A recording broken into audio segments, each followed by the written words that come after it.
Welcome to the Oscoda Township regular board meeting, July 23rd, 2018. We can begin with the Pledge of Allegiance. I pledge allegiance to the flag of the United States of America and to the republic for which it stands, one nation, under God, indivisible, with liberty and justice for all. Roll call. Mr. Cummings. Yes, here. Ms. McGuire. Here. Mr. Gajewski. Here. Mr. Palmer. Here. Mr. Nordine here. Mr. Byer. Here. Mr. Weed. Here. Are there any agenda additions or changes? I have one where I would like to move item A, it's under the consent agenda, regarding the DDA financial analysis, to item E under the report section of the superintendent's report to facilitate a briefing and discussion. Is that acceptable? Yep. Yes. All right, can I have a motion to set the agenda? So moved. Is there support? Support. Motion by Mr. Gajewski, support by Mr. Cummings. All in favor say aye. Aye. All opposed? The agenda is set. We have a public presentation regarding the Emergency Community Water Assistance Grant for the USDA Rural Development Program. Mr. Freeman will give a briefing regarding that.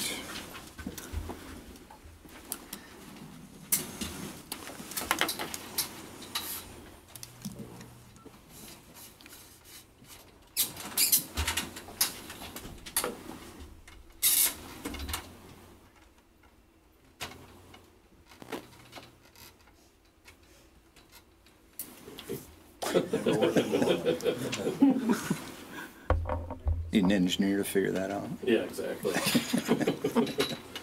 You know one? No.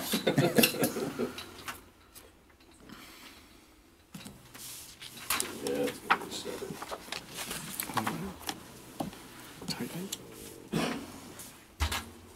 There you go. That works. See, improvise. Turn it. Oh, well.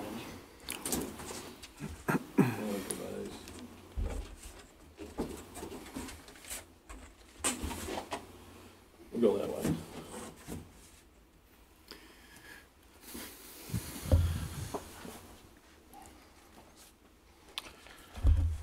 Good evening. My name is Rick Freeman with Rural Professional Services Company. I'm here tonight to give a brief presentation of the next phase of the municipal water main improvements, also being funded through an emergency community water assistance grant in the amount of $1 million. Similar to before, the obviously areas of contamination that everybody's aware of from the base, primarily southwest quadrant or southeast quadrant, and then around Lake Van Etten. As you were previously informed of a couple of years ago through the first phase ECWAG grant, this money is made available through the federal government, through USDA Rural Development, for emergency situations similar to this. This next phase is going to be for the Loud Road and Woodland Drive area. That is this green area here, through here. Roughly the initial preliminary estimates for that are in the $1 million category, with also some leftover funding for water services from phase one.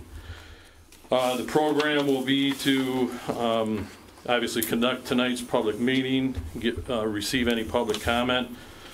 Public comment can be still dropped off at the township offices in the attention of Mr. Schaefer for a period of time. Once that process is closed and the application has been submitted, The USDA rural development process will likely award the funding probably in mid-fall, September, October timeframe. With the design of the project happening over this coming winter, with construction on this phase beginning sometime next spring of 2019. Currently, phase 1 is being finalized with construction starting up, I believe, sometime in August. In addition to this, the township has received some additional funding to help with water service leads installment, and both phases will be utilizing that funding to its extent to complete the project. With everything going according to plan, completion of this phase of the project would be in late fall, early winter of 2019. So, like I said, it was just a brief presentation, similar to what you've seen a couple of years ago, and I guess I'll entertain any questions. Anybody have any questions? I've got one. You said phase 1 will be 2019 is the goal for completion? Well, the water service lead portion of Okay. phase 1 will be 2019. Okay. Since that project's already been let and being awarded and starting up construction, we're trying to catch up as far as getting the water service funding in line for that. Okay. So we're going to give that one a little bit longer to complete. The phase 2 project, we will include the water service construction right in the base bid. Okay. So And is there a estimated completion date for, is that 2019 as well? phase 2, Yeah. yes, that would be like I said, winter. Right now, tentatively winter of end of construction season, fall of Okay. 2019. And then I have one more. It's not much of a question for Mr. Freeman, more of a comment. I noticed, I was going to ask tonight that we should break up our phases. I think the middle presentation slide there has a green section that I've had people come into the office looking for when we're going to put municipal water down different areas. And I've only had that map with the blue and the red, phase 1 and 2. Now that we have phase 3, I'm eager to get my hands on that document so I can share it with the public. And I can supply this all electronically, and this spreadsheet's set up so that it's a working document. Okay. So the township, as different funding sources come in, they can be plugged in, and you can see what the tally is over on the right-hand side. But this is phase 1 that's under construction, tentatively. This is phase 2, which we're talking about tonight, and then this is the remaining of the program that was set up a couple of years ago. Sure. Any other questions? Do we have a local match at all for the grant? No. It's $1 million in total, and there could be some local funds for engineering and surveying having to be spent, but again, we're still looking to find other sources to help supplement that too. Thank you.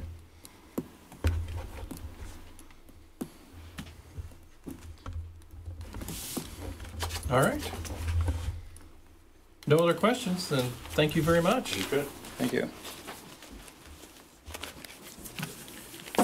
All right, then our next public presentation regarding the 911 millage will be by Michael Eller.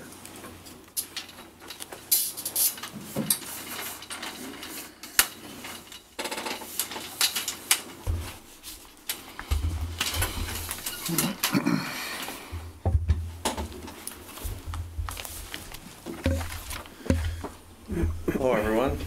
I'm Mike Eller, your Director of 911 of Oscoda County.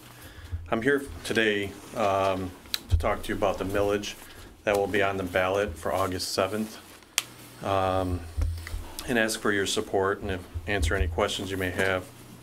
Currently, right now, the 911 center is funded by a surcharge. It's a 911 surcharge that is applied to everyone's phone that has a billing address for their phone in Oscoda County. That could be a cell phone, could be a landline, could be a VoIP phone, like through cable, could be a track phone that you buy at Walmart.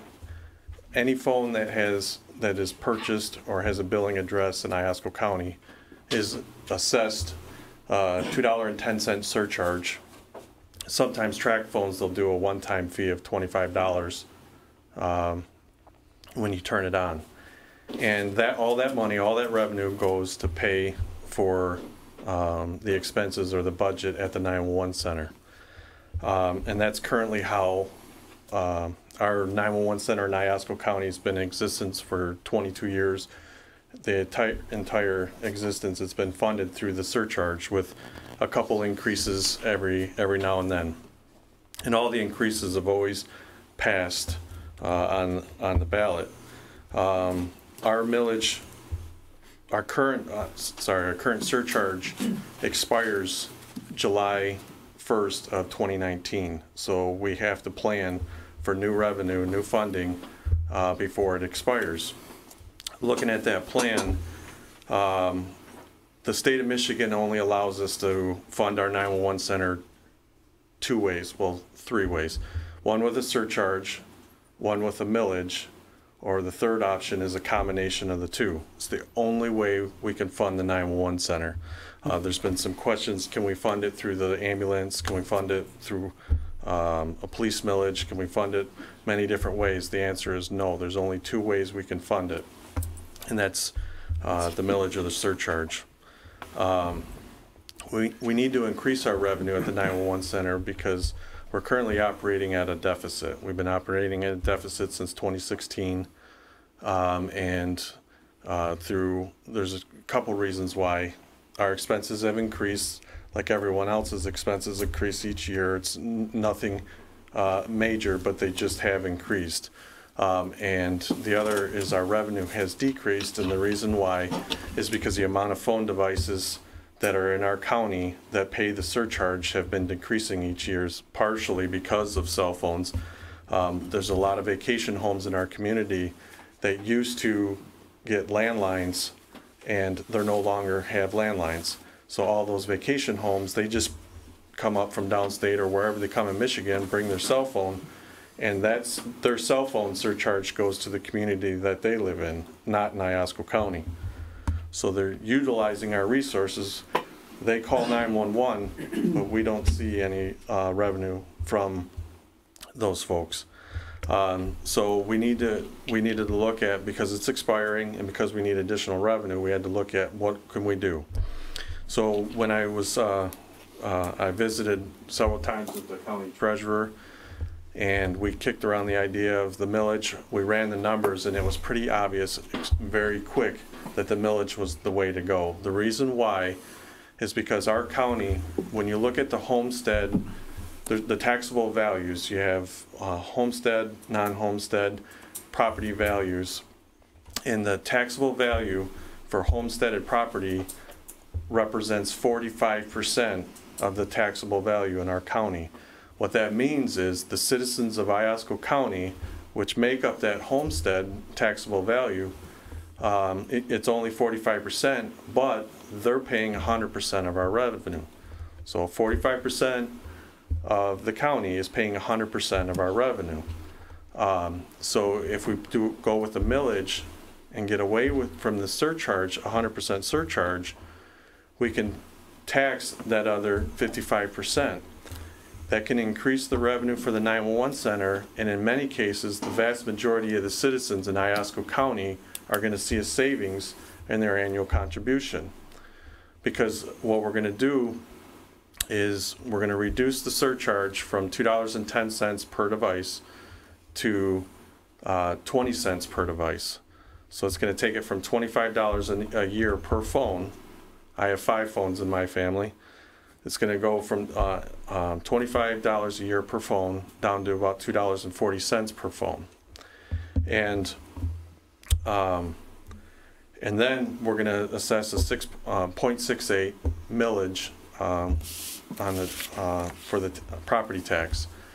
And so right now, through the surcharge today, the citizens of Iosco County are contributing $555,000 through surcharge annually.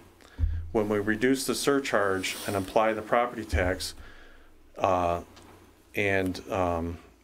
the homesteaded properties, it's going to be $404,000. So it's about $150,000 annual savings to the citizens of Iosco County, and the rest of it's going to be made up by the non-homestead property tax.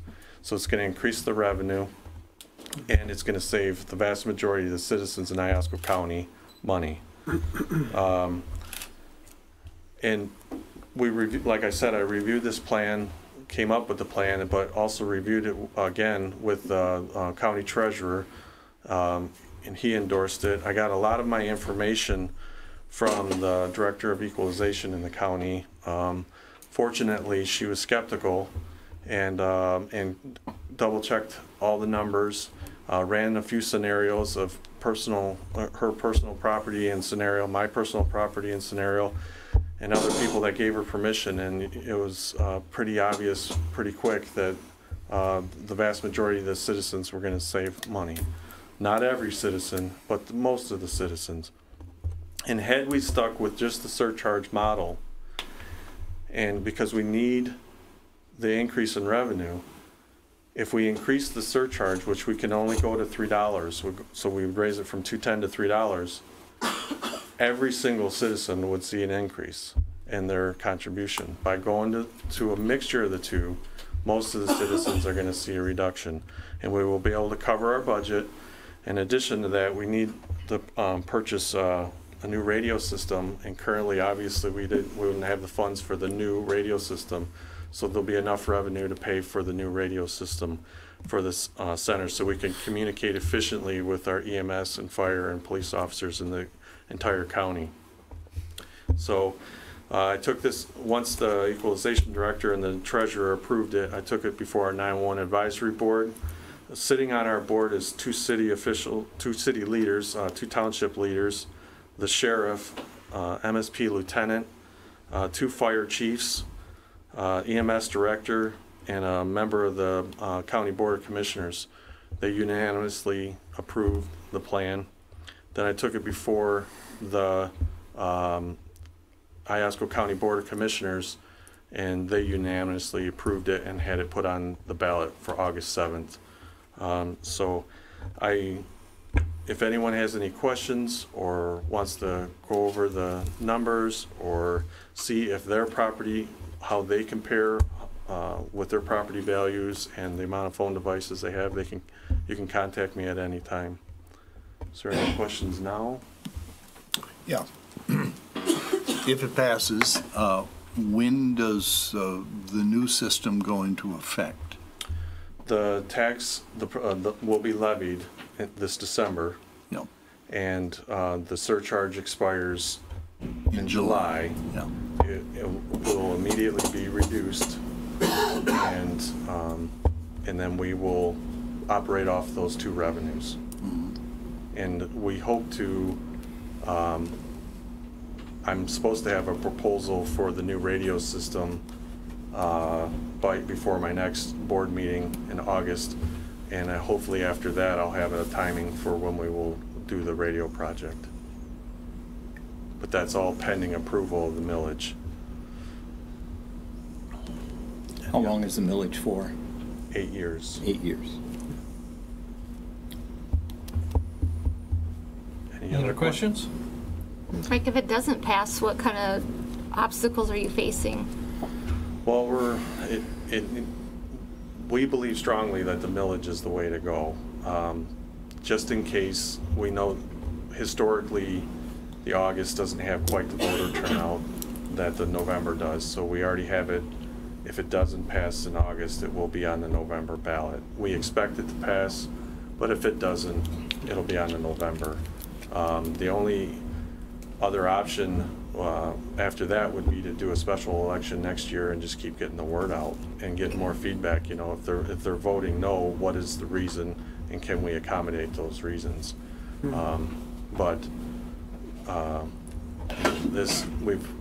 We're so restricted on the way that we can fund it. You know, it's the 911 center. We have to, maintain the budget for it. And I did a comparison to see how's our operating,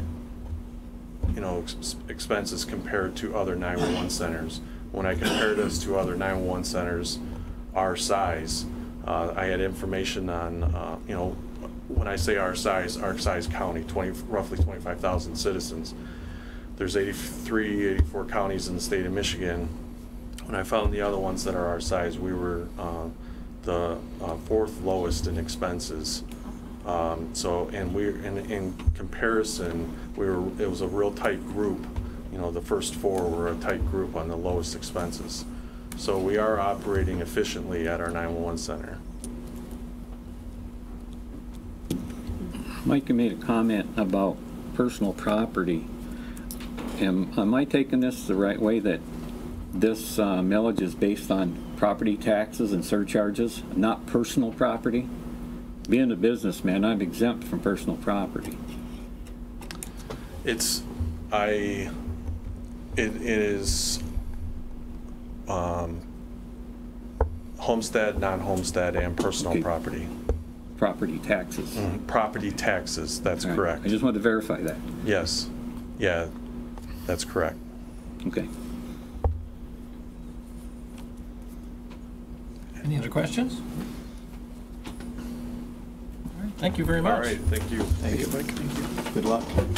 Yes, thank you. All right, next are our public comments. So if you filled out a comment card beforehand and submitted to the superintendent, then when you're called, if you can come up and introduce yourself, and there's a 4-minute time limit. Do we have any cards? I only have one for the second. Okay. All right. Then we move on to, the floor is now closed to public comments. We now move on to the consent agenda. Are there any questions regarding the work session meeting minutes for July 6th, the regular meeting minutes of July 9th, and the payment of bills for $118,387.26? I have a question about the payment of bills, or not the monetary amounts, but I noticed Johnson Auto Supply was listed about 17 or 18 times, and unless I'm missing something, I didn't see any local Oscoda auto parts store mentioned at all. Is there something I'm missing here that we?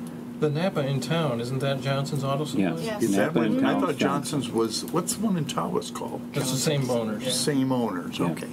All right. Thank you. Any questions regarding formation of the DDA Financial Planning Subcommittee, the response to the audit deficiencies due by July 26th, update on the 2019 Department of Capital Improvement budgeting process, and the Road and Sidewalk Advisory Committee meeting being held tomorrow? Can I comment on that real Yes. quick? So, real quick, we're going to go into more on the DDA financial analysis down in E, the agenda item that was moved. But the DDA board, the financial planning subcommittee, is scheduled to meet next Wednesday, August 1st, and that's going to be in my office. So the goal of that subcommittee is to better quantify the DDA's known plus projected expenditures between now and through the end of 2018. So we're also, besides now and the end of the year, we're going to be trying to come up with a 5-year financial plan for the DDA, and it's going to be a little bit different situation in 2019. In 2018, from 2017 to 2018, they carried in a beginning fund balance of over $62,000, and I don't believe that's going to be the scenario for 2019. So we're going to work on that and come up with a plan for the next 5 years. For the response to the audit deficiencies, you will, once I respond to that, you'll be able to see that on the Department of Treasury's website, and I can send out a link to that. I can include it in the packet for next time informational, but basically whenever the auditors submitted the 2017 audit to the Department of Treasury, that was that triggered a letter, and it requires a written response from the township that I'll be submitting. For the update on the 2019 Department on Capital Improvement budgeting processes, I've just started that process with the department heads and gone through with that. I'm envisioning a couple different changes, and we've already set the budget informational sessions for September. And the Road and Sidewalk Advisory Committee, we meet tomorrow, 9 a.m. here. That's the 24th tomorrow at 9 a.m. in the library. Any comments or questions? I do, yes. So you mentioned that you're providing the written response to the state. So in doing so, I presume you're also verifying whatever we think we've done to solve these deficiencies. Is that correct? Correct. We have to have a written response and how we're going to address the deficiencies. I see. So not necessarily resolved yet. Correct. Got it. Okay. Anything else? Is there a motion to approve the consent agenda? So moved. Support. Motion by Ms. McGuire, support by Mr. Gasky. Roll call? Mr. Byer, Yes. Mr. Cummings, Yes. Mr. Nordine, yes. Mr. Palmer, Yes. Mr. Gasky, Yes. Ms. McGuire, Yes. Mr. Weed. Yes, motion's passed. Next, subcommittee reports and project updates. I have one regarding the RAB meeting, the Restoration Advisory Board. That has been postponed until sometime at the very end of August because of a delay in the construction of the GAC plant. I believe I got some details on that later on in the packet. Are there any other updates?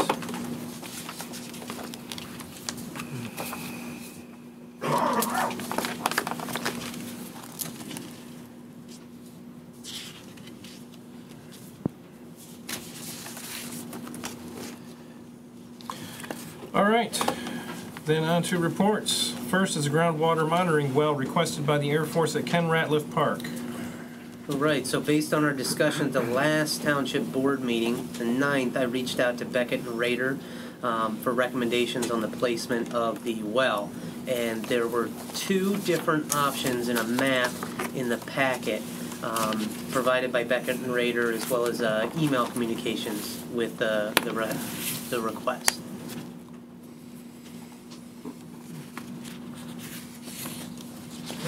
We have not received an access agreement from the Air Force yet. And we are going to send one to them in case maybe they're having some difficulty in getting one to us. But depending on which one the board will agree to, we don't have an access agreement.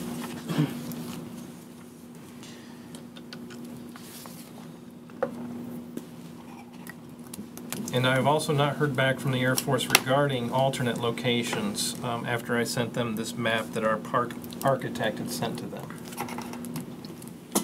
That was sent to them how long ago? It's been a while, hasn't it? More than a week ago. Okay. And we've been in touch with them about this. I mean, there's been a discussion for some time. So, all right, well, I'm just bringing it up as a point because we seem to be frequently criticized by the Air Force for being the reason why they're slow or why they're unable to operate and move quickly. So I just want to, I don't want to turn around and hear that the reason why we're moving the RAB meeting to the end of August is because of anything we've done. So thank you for that.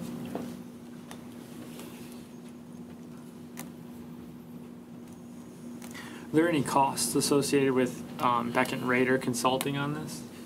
I have not seen a bill associated with it, and I spoke with Tim Knutson the following Tuesday, so our meeting was the 9th. I spoke with him on Tuesday. He emailed me right back the next day, that Wednesday.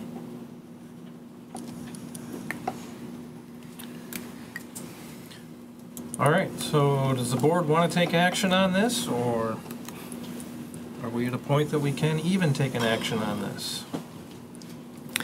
Could we move to approve either of the 2 sites, depending on the access agreement that we receive? If you would like to do that. I will move to approve either of the 2 sites suggested by Beckett and Rader for the monitoring well requested by the Air Force. Pending an access agreement? Pending an access agreement. Support. Sounds good. I would say I'd prefer to see location 2. I think that's the best for the town, for the park, but just as a note. Well, I will, just for information, the Air Force came and requested a well location on my property. And I had to sign an access agreement at the time before they would process anything. Well, they're supposed to send that back to me once the Air Force has signed their part of it. The guys, they did show up last week and drilled the well. I still haven't received the access agreement back signed from the Air Force. But this is something that's supposed to help with our remediation, so whatever we can do to help, and the company came out, were willing to put it anywhere that I decided to locate it. So I don't think the location is critical as far as the Air Force is concerned. Mr. Palmer, thank you for your help, but how long ago was that paper initially presented to you and when it was returned signed by you? They originally came to my house and we signed that agreement in June, early June. And they came last week and put the well in. They haven't finished it yet, but they punched a hole there. But they haven't returned the countersigned copy of the agreement to you? No, that's supposed to come from Texas. Texas, the same location where the project manager for the RAB and this restoration of our Air Force base is also stationed. Yes. Great, thank you for that. Yes. But like I mentioned, when they came to look at my property, they allowed me to put it wherever I wanted to have it. So location, they just want to have some wells, monitoring wells closer to Lake Van Etten than they currently have. So.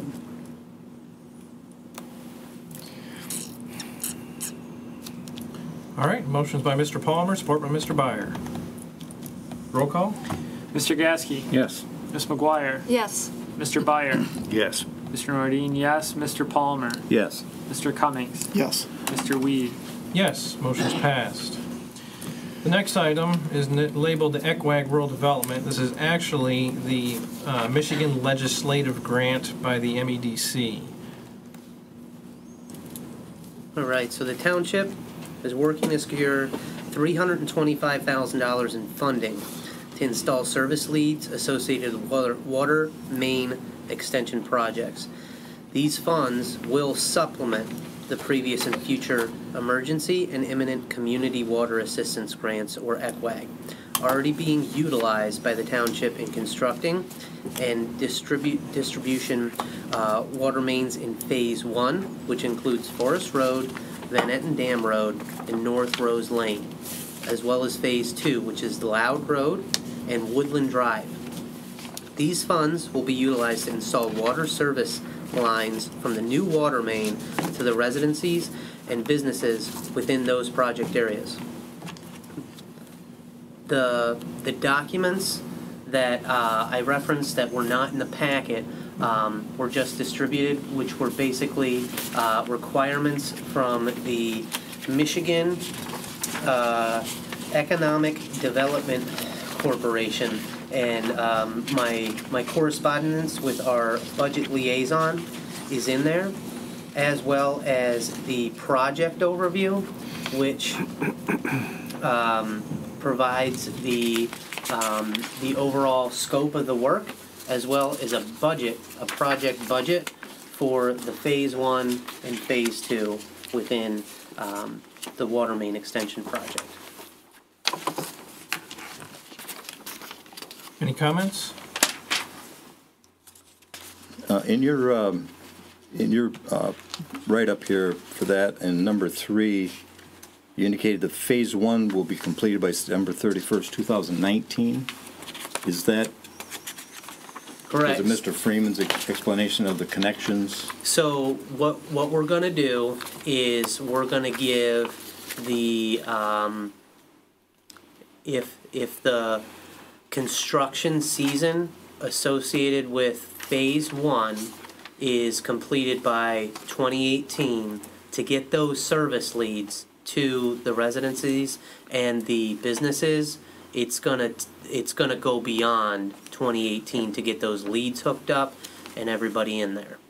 But the project itself should be done this fall. The perhaps mains. End of October, right? Yeah, the mains will be done the end of October. Yes, okay.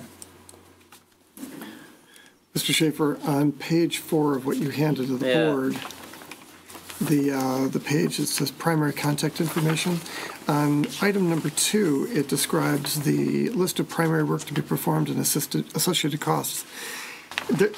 Possibly the way this was formatted in whatever tool that was used, whether it was Excel or something, it looks like this information was chopped off. I was wondering if you could tell me what that says. Sure, it's on the first page, and that's what I say.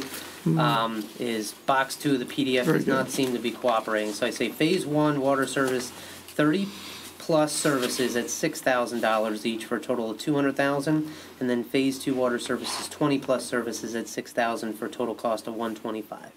Thank you. No problem. And is that phase 2 estimation of 20 plus services, is that 125 going to cover phase 2 that we know of? Anything that, when we say 30 plus leads, Yep. anything that we don't spend in the 200,000 can go into that phase 2. So, you know, if you multiply 30 times 6,000, you're at 180.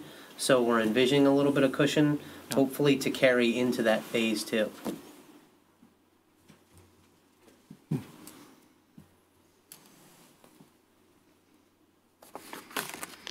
So we expect this entire 325 to cover both phase 1 and 2, roughly. Roughly. We don't. Okay.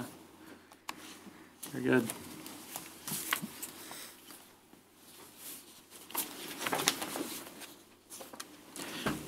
Dave, the verbiage Loud Road. I've been a resident here since 1966, and this is the first time I've ever heard it called Loud Road. Loud Drive is what I don't know if it's the right verbiage or not. Because we got a Loud Dam Road, we got a Loud Lane to the west of us here. I just don't want to go to the wrong place. Sure. Yeah, we got a map. We got a map over there. Yeah, that would be bad. That is the area of concern. You're correct. Okay. Bless you. All right, I make a motion that we graciously accept the legislative grant funds that will be utilized by Oscoda Township for the purpose of bringing safe drinking water to residents and businesses who have contaminated wells from PFAS chemicals used on Wordsmith Air Force Base, and for the supervisor and clerk to sign all associated documents. Support. Motion by Mr. Weed, support by Mr. Cummings. Roll call? Mr. Palmer, Yes. Mr. Byer, Yes. Ms. McGuire, Yes. Mr. Cummings, Yes. Mr. Gasky, Yes. Mr. Nordine, yes, Mr. Weed. Yes, motion's passed. Next, division of platted lot. All right. So the assessor in the packet provided an overview as well as the supporting documentation associated with a formal request for a division of platted lot 383 on Lake Huron Sand Beach number 2 subdivision. And this formal request has been reviewed and signed by the treasurer, the zoning administrator, the water sewer department representative, and the assessor. So the division of platted subdivision lot requires approval from the Township Board of Trustees. Comments? Is there a motion? I'll move as presented. Support. Motion by Ms. McGuire, support by Mr. Gasky. Roll call? Mr. Nordine, yes. Mr. Palmer, Yes. Ms. McGuire, Yes. Mr. Byer, Yes. Mr. Cummings, Yes. Mr. Gasky, Yes. Mr. Weed. Yes, motion's passed. Next, DDA request for handicap spaces at the Huron Shores Artisan Hall. All right, so based on the DDA board meeting held on 7/10, the DDA is requesting the township to provide marking and signage for 2 handicap spaces within the township-owned parking lot adjacent to the Huron Shores Artisan Hall. And so you'll see the string of emails with the zoning administrator, as well as information with the Michigan Protection and Advocacy Service included in your packet. Any comments? Do you know how many parking spaces they have there total? It's kind of an odd situation. I wasn't clear on how many. I'm just wondering if they have if they have 25 or over, if they actually need 2 spaces. Yeah, I can try to find that out for you and send. I don't have the count of the spaces in front of me. Okay. It wouldn't hurt to have 2 spaces, even if they don't need 2 spaces. But I was just curious. It didn't seem to me that there's really that much parking there, but it's kind of hard to define the way it's laid out. So I was just curious.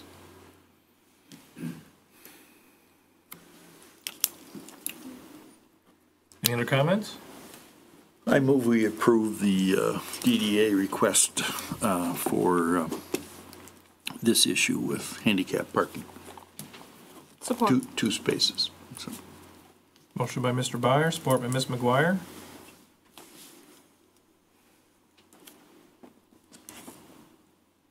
Roll call? Mr. Gasky, Yes. Ms. McGuire, Yes. Mr. Cummings, Yes. Mr. Byer, Yes. Mr. Nardine, yes, Mr. Palmer, Yes. Mr. Weed. Yes, motion's passed. Next, DDA financial analysis. All right. So this is the final Township Board meeting before the combined meeting Friday the 10th, August 10th, at 11 a.m. between the DDA Board and the Township Board.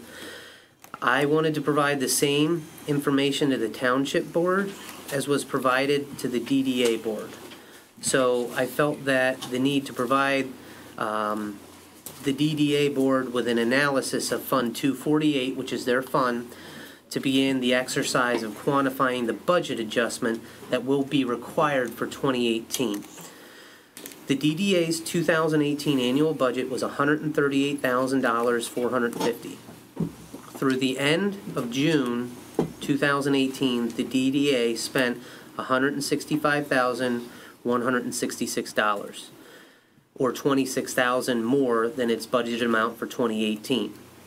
So when I see a Fund 248's over budget halfway through the year, the first thing I try to understand is the cash position of the fund and how much money does Fund 248 have in the bank. And I understood the Township Board will need to approve more appropriations to cover the DDA's expenditures. But I needed to better understand the DDA, if the DDA had the money in the bank to increase 2018 appropriations. So the more I looked at the DDA's cash in the bank versus known expenditures throughout the remainder of 2018, the closer and closer I got to $0. And I wanted to raise the alarm in July versus waiting till the end of the year, and Fund 248 lands up in the red. So to further kind of complicate what I was looking at, there's some unknown expenditures associated with the opening of Huron Shores Artisan Hall that will need to be factored in. And due to these complexities, the DDA Board formed a DDA financial planning subcommittee. And again, we're scheduled to meet next Wednesday the 1st. And so what you'll find in your packet is kind of a detail what was provided to the DDA Board on the 10th. And it gives an overview of the differences in budget, followed by some of the known expenditures. We're going to use that subcommittee platform to be able to clarify those expenditures, as well as quantify the other costs in that last category, other costs for the DDA to consider moving forward. So we want to be able to really nail down. I know when we come to you for budget adjustments, I want to be able to come to you, this is what it is. We've quantified, this is the amount we need to increase appropriations for 2018, and this is why we can do this and be able to cover it with cash in the bank. Comments? Did I understand you to say that basically they've got nothing left? We're working to figure that out. Obviously, the biggest part is if you look at the other sheet I provided you, that is the construction schedule.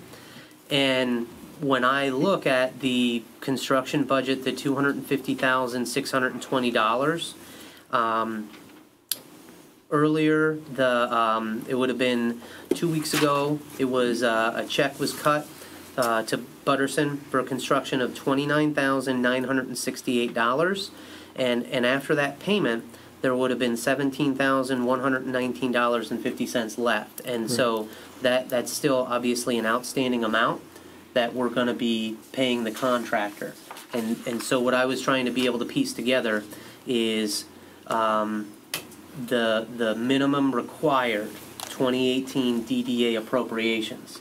And so that's, you'll see in there, we're trying to quantify what it is, that 244, that's what I'm coming up with. I'm not saying that's, in stone, written in stone. We're trying to be able to get through that. And I also want to be able to work with Jamie, now that we've paid bills, based on the last DDA board meeting, and cut that check, what do we have left in those bank accounts, and kind of go through this again and work with that subcommittee to understand, okay, what do we have remaining? They will get their annual revenue posted again in March of 2019. So this is the funds. We got to quantify what's going to be left between now and when they get more money.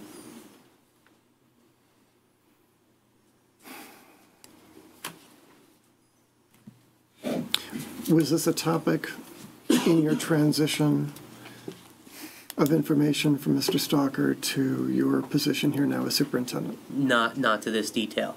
I see. And certainly not specifically that they were going to be broke? No. I see. Okay.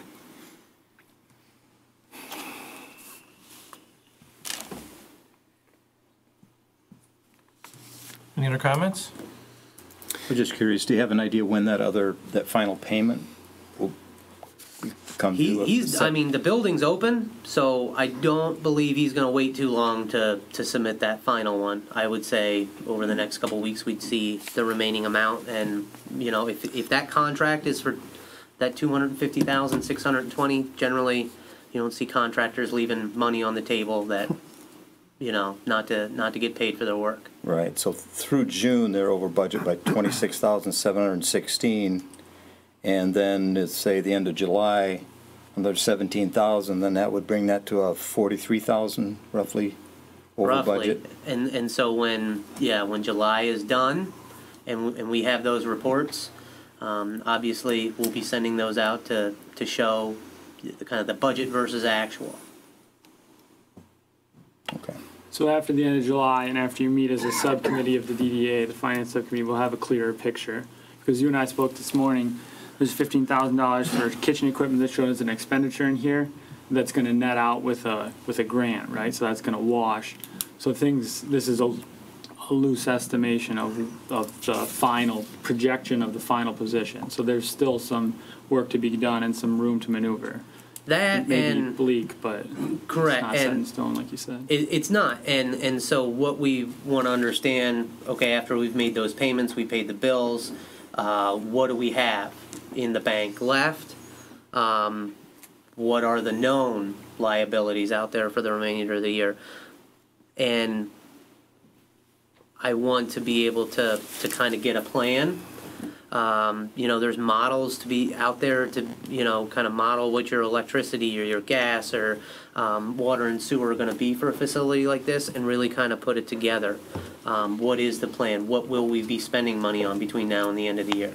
And get less question marks on this and more concrete figures that we can adhere to. So after August 1st, we should have more of that. We will be closer. Two things that the board really needs to be aware of too is just a reminder that nobody was watching the budget from February to now, and also there was a audit adjustment of $30,000 that takes a big chunk of that that was done in June for 2017's audit, just so you're aware. Well, what would have happened prior to or since February? Jamie. We've, I mean, they've it's like, spent, they've been working on this project and spending money. sure they have. And nobody has been watching that. It's clearly. But wouldn't the budget need to have been established in 2017? Yes, but if the board is like going forward with the project and spending money and they're not watching their budget, Right. then there's nobody monitoring that or checking to see, hey, we just had a $30,000 adjustment made to our cash by the auditors. That was a big hit for them. It was big. What was that for? 30,000? I'd have to look at the audit adjustments, but it's one of the audit adjustments that was just done for the audit that affects their budget from 2017. And the amount was what? $29,000. It was the paying back of an interfund loan. I think that dates back to the streetscape project. Or is that the facade grant? I don't believe so.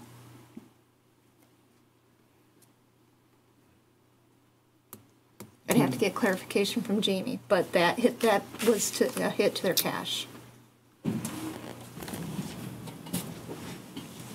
Who writes checks for the DDA? I mean, is it the DDA treasurer? I write the checks for the DDA. Okay. They approve what they're going to pay at the meetings, and that's their whole board Right. that approves those bills. Right. And then they give me the minutes, and I write the checks for them because they're Right. saying pay these bills. Right. And the DDA does have a treasurer.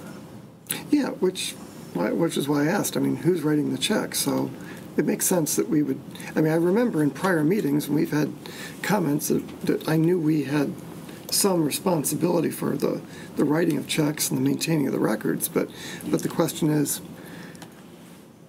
okay, our treasurer doesn't sit on that board.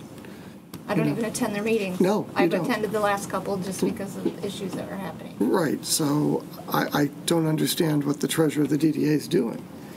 Well, there's a report that goes out that shows revenue expenditure and cash balance that I provide to the DDA. It's in their packet every month. To the entire board. So the entire board sees the finances. So this is not exactly like people weren't informed. Correct. I see. I have to go back to something. I'm starting to feel my blood boiling here. I'm going to remind the board that on June 8th, I believe that was the date of our first work session in June, when Mr. Schaefer was attending our first work session. And my spidey senses were already coming up on the DDA here. And I got scoffed at for my comments and concerns. And now, I'll be damned if it hasn't exactly turned out the way I thought without even knowing a damn bit of this.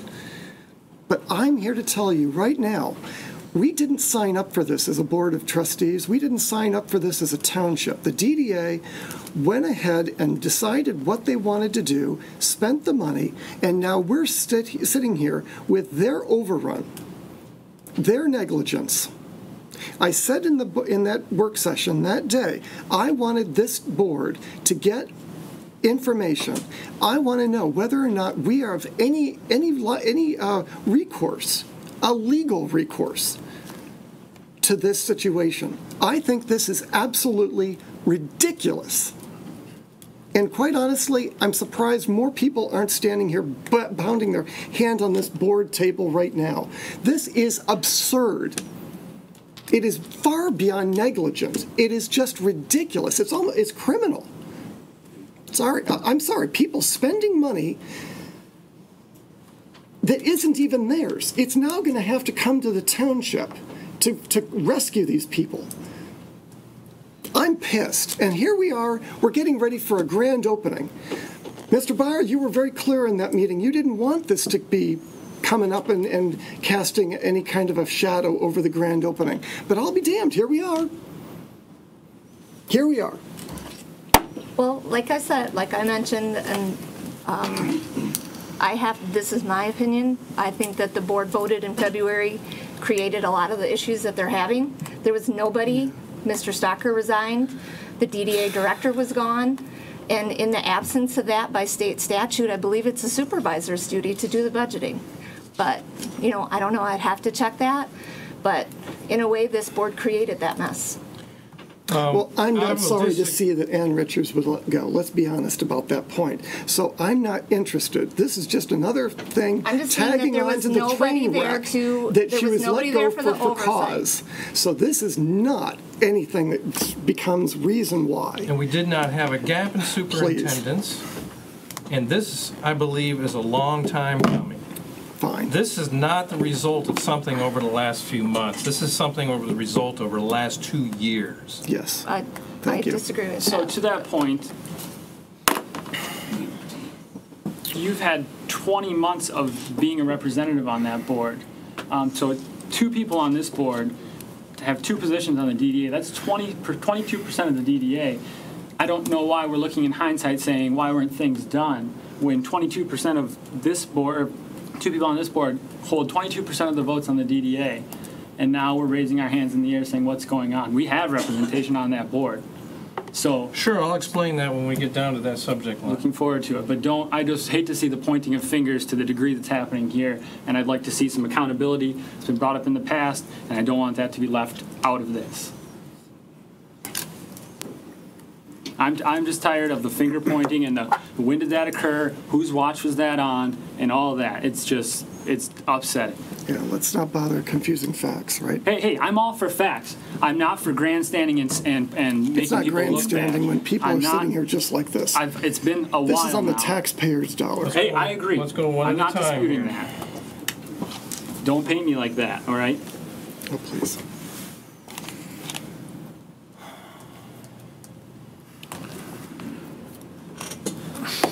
I make a motion that the DDA stop all expenses without prior approval from the Township Board.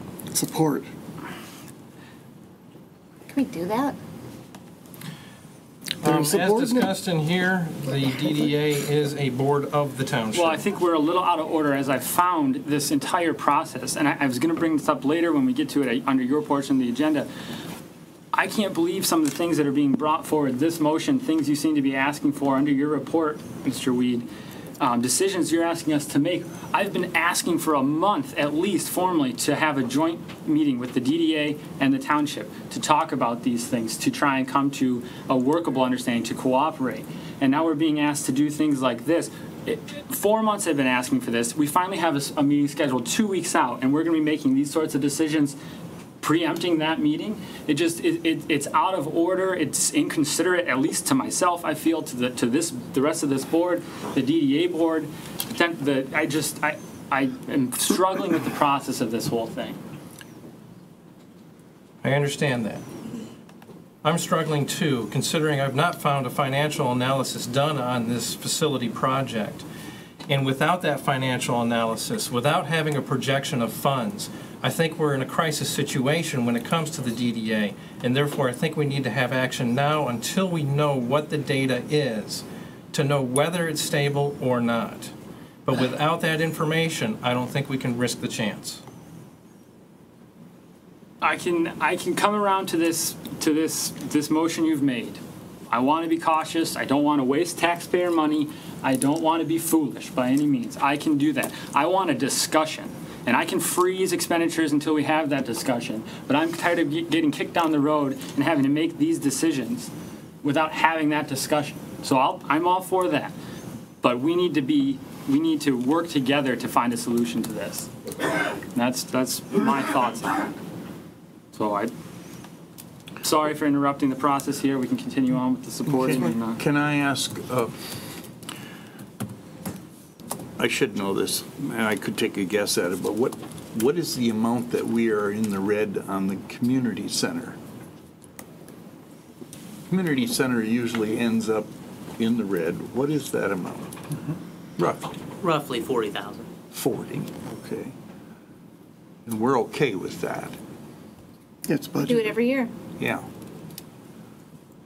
And I would say one other thing is that, it sounds like people are saying the DDA has been totally unresponsive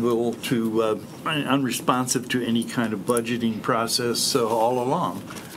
But this is a special year for them. That project is bigger than I ever remember anything the DDA has tried. And they had 400 or 500 people going through the grand opening here just in recent times. They expected maybe 50 to 100, and they planned food and stuff for that. The number of people that attended, and that indicates to me interest, want to see what this is. I can't believe the number of comments I've heard about how great that looks, and it's going to look even better with the so-called lighthouse or navigation deal when it's placed in front. This is not something that the DDA does annually. If they're in a little trouble right now, or some trouble, whatever, it's a one-time deal, I think. And I think it's quite a project, and I'm totally blown away about what it looks like. So I don't know why we can be so up in arms about a deficit in one place, but okay with a deficit in another. I never said I was okay with a deficit in the community center. And a few of us have expressed in work sessions before that we're not okay with that deficit in the community center. Yep. And we're also talking about a different taxing jurisdiction. Well, the building does look wonderful. True. But based on a rough cost analysis I did, I found that that building has to be rented for 44 to 56 weekends a year in order to make up its annual costs. That's concerning to me. The Downtown Development Authority is about developing the downtown. And if all their funds are going to, or most of their funds are going to be expended into the facility, then what development downtown is going to happen? That one building is not going to make the downtown. well, don't you think, I mean, the building is a plus the way it looks with the porch and the new siding and new roof, new windows and so forth. That's one aspect. But the other side of the coin is that we got rid of the biggest eyesore in the whole town. You know, that I think it's a twofer as far as helping the appearance of the town. You've got this new building looking good, and you got rid of that old place that people, you know, what the hell is that back there, you know, and now it's gone and fixed up. But at what expense to the taxpayer? Well, we'll see. We will see. Okay.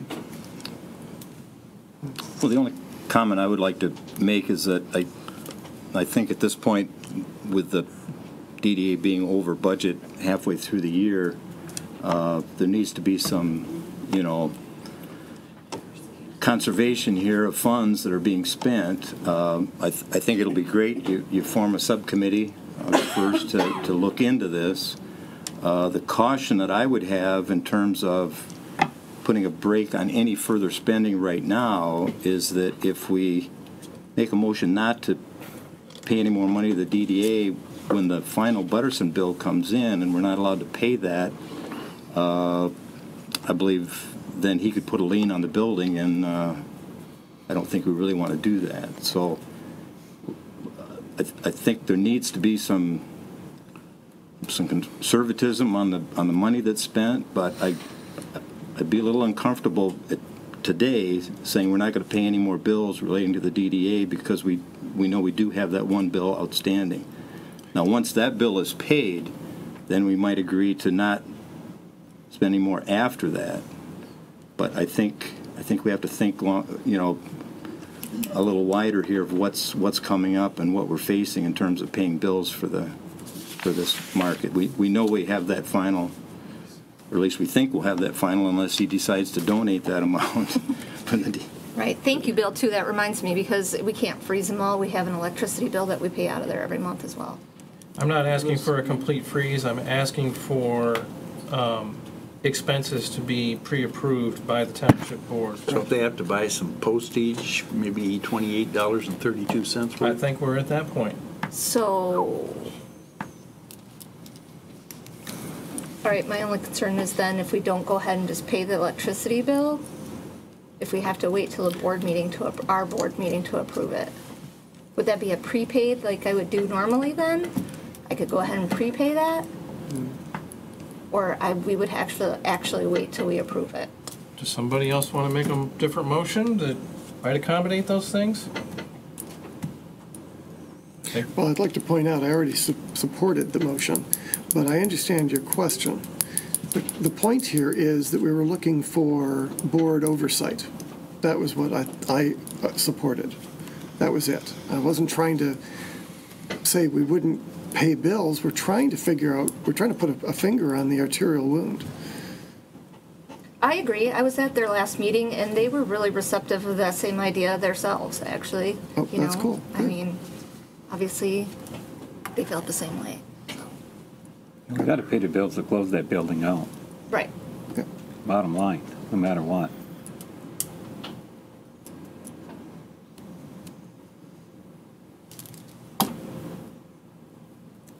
Any other suggestions?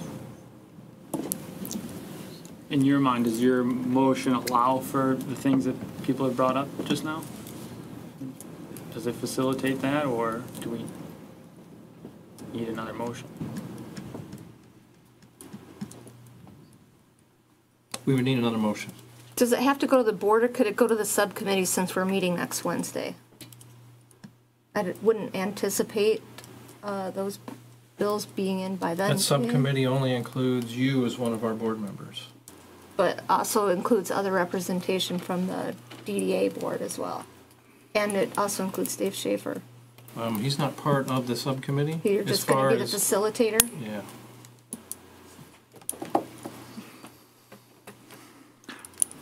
Can you do a different motion, like to just, oh, I guess you could leave it as it is, I guess, but I'm just concerned about Bill's thing with Butterson's, if that comes in. It's the Well, we would have time. 24th. We should probably be getting that bill, actually. Wouldn't we have time to pay it, though? I mean, it's usually got like a 30-day thing or something, doesn't it? Or is it a... Not 30 days for Well, him. what is Ours it? is usually 30-day net for, Time. but not for the utilities either. We usually get those right before they're due, and we turn right around and pay those. I was referring to Butterson. What is their duration? That was the concern. It's usually a long time because he submits it to Jackie to get paid, and that's usually a 2-week process before we even get the bill from her to pay. So he's already waiting quite a while before we even get the bill from them. So, I mean, it'd be cutting it close for the 30-day net. But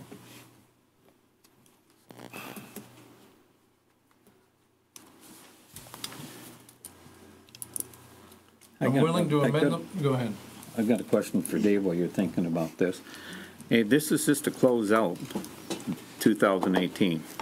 Then in January, we're going to give them another advance until they get their revenues in March to keep it going for January, February, and Correct. possibly March. But we don't know that yet. We don't know all that yet.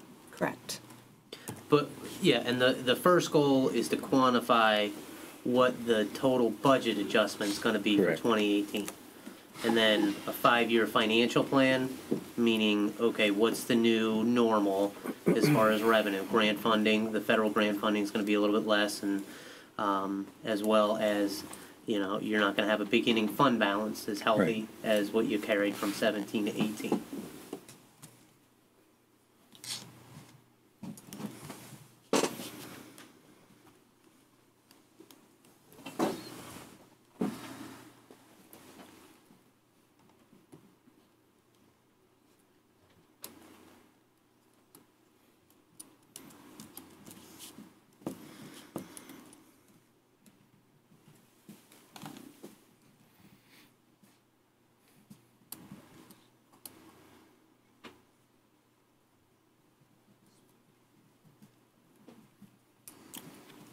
All right, I'll amend the motion to have all DDA expenses approved by the Board of Trustees prior to being expended, with the exception of standard utilities.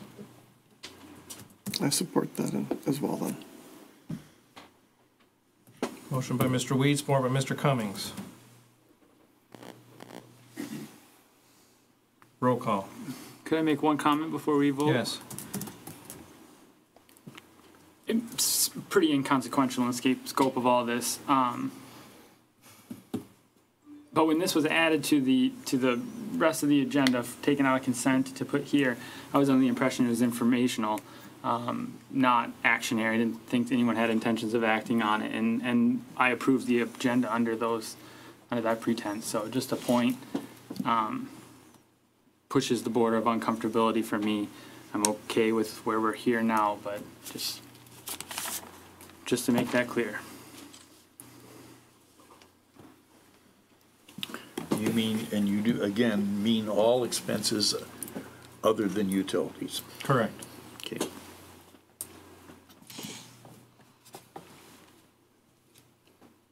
Any other comments? So would you like that presented as a format by itself when we do the pay the bills thing? Do it, how we have it listed? That needs to on be financial? under a separate category. Oh, yeah, okay.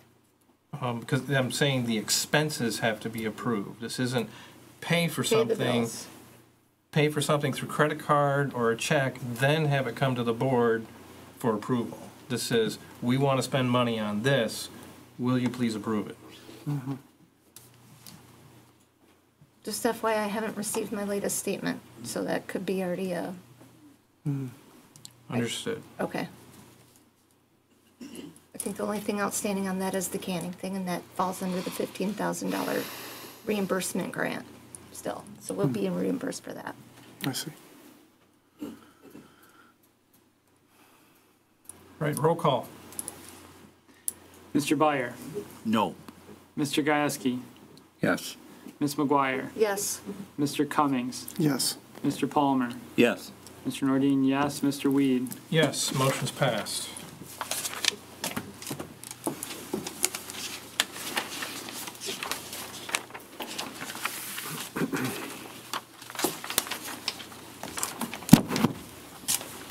All right, under the supervisor's report, I have the Michigan Association of Planning for adding additional members. Last year, the board approved for the township to join the MAP with 12 membership subscription. And these member subscriptions accounted for 7 planning commission members, 4 zoning board of appeal members, and the zoning director. A few months ago, the Township Planning Commission hosted MAP training at Warrior Pavilion with great success. This training proved to be of significant help to our boards and the surrounding municipalities who attended. As I've said in the past, an educated board is an effective board. Therefore, due to the educational benefits and resources received so far from the Michigan Association of Planners, I am requesting additional membership subscriptions to further the effectiveness of our boards and ensure continuity between more boards in our township. Each additional membership is $50 per person. There is a potential savings associated with having memberships as opposed to non-members attending training. For instance, members who attend the annual MAP conference pay $60 less per person. Each member also pays $30 less for each workshop training event they attend. So therefore, my recommendation is that we approve 1 extra member from the board of review due to their involvement with property valuation, 1 member to be Parks and Rec Director because of their involvement with the Parks and Rec Master Plan, 2 additional members to be from the Township Board of Trustees due to the board's involvement with the Township Master Plan and the Parks Recreation Master Plan. Are there any comments?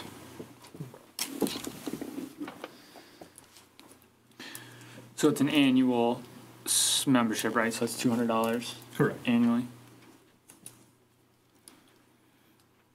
And I think based on the first MAP training that we had by them earlier, Ms. McGuire and myself from this board were there, and I think everyone that attended found it very informative, and I look forward to further meetings, MAP training sessions, and with this idea, 2 additional township board members I think is a great idea.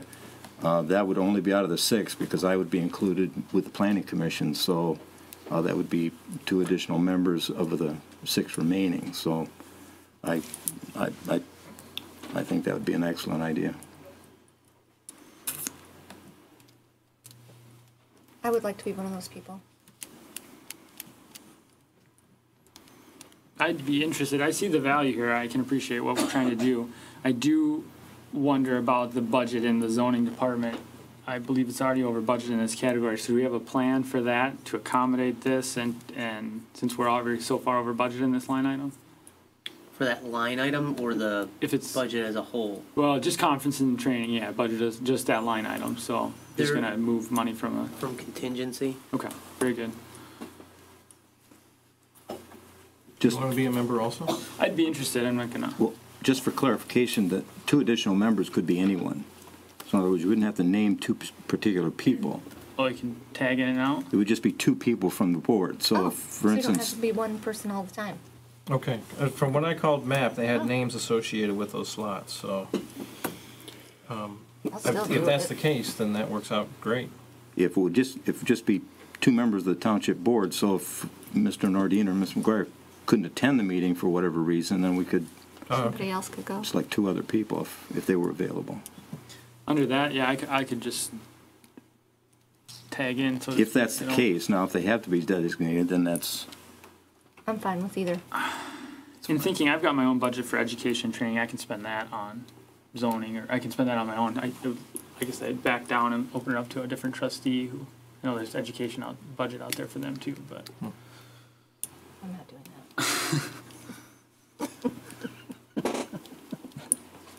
Jane's So going we with have, it. we have 12 members already, is that right? Yes. That is $600? $50 a person? And we're adding another 200, 800. Okay, I'm just trying to get the expenditure clear here.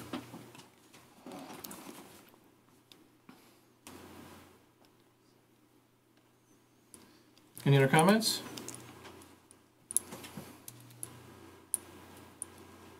All right, then I make the motion, we add 4 additional member subscriptions to the MAP. Support. Motion by Mr. Weed, support by Ms. McGuire. Roll call? Ms. McGuire, Yes. Mr. Cummings, Yes. Mr. Gasky, Yes. Mr. Nordine, yes. Mr. Palmer, yes. Mr. Byer, Yes. Mr. Weed. Yes, motion's passed. Next, the Phase 1 water main extension for the USDA closing and reimbursement. So our closing date for the Phase 1 water main extension and the pre-construction meeting is going to be held the 2nd of August. Attached is a list of paid invoices associated with the project up to this point, amounting to $65,026.90. The USDA needs to have the board sanction that these are indeed associated project bills to date and approve the USDA to reimburse us for them. This process should then repeat each month until the project is complete. So therefore, I'm requesting the Township Board of Trustees certify the attached list of bills totaling the $65,026.90 is associated to the Phase 1 water main extension, and that we are seeking reimbursement by the USDA up to the federally allowed amount set by the USDA. Any comments?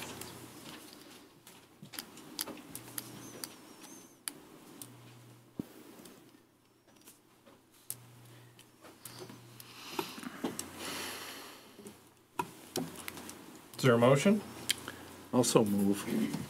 Support. Motion by Mr. Byer, support by Ms. McGuire. Roll call?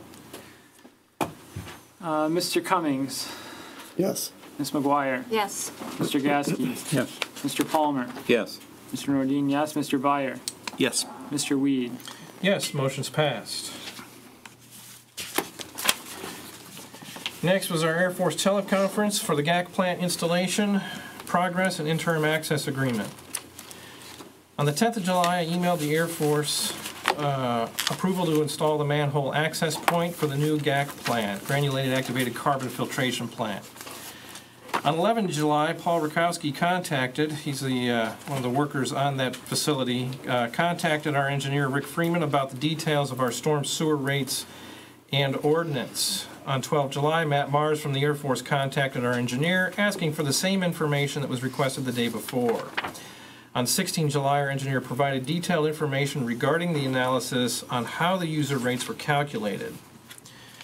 Then on 18 July, we had a teleconference between the Township, Air Force, and MDEQ. The Township, I list out here the Township members that were present, including several attorneys. The MDEQ, yeah, they had several people in there. The Air Force showed confusion about whether they could place the manhole and use the storm sewer system prior to the agreement. As we remember before, the Air Force was saying it would take them 3 months to calculate whether our rates were reasonable to them. So I reiterate that they could, and that the township will not delay progress of the facility becoming operational. So to remedy the situation, the Air Force said they will develop an interim memorandum of understanding and memorandum of agreement. This will clarify for them that they can use the storm system and pay the associated fees until a final agreement can be reached. So to put this in perspective, our sanitary sewer system processes just shy of 300,000 gallons of water per day. The MDEQ has permitted the Air Force to discharge their GAC processed water at a rate of 500,000 gallons per day.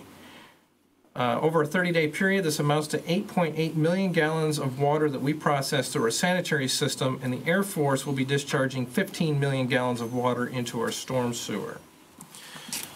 So we did receive on Friday, and I provided this to you tonight, the agreement that the Air Force had sent to us, an interim agreement. And I replied back to them, letting them know that this agreement was a non-starter. It was worded so that it's not enforceable in court of law.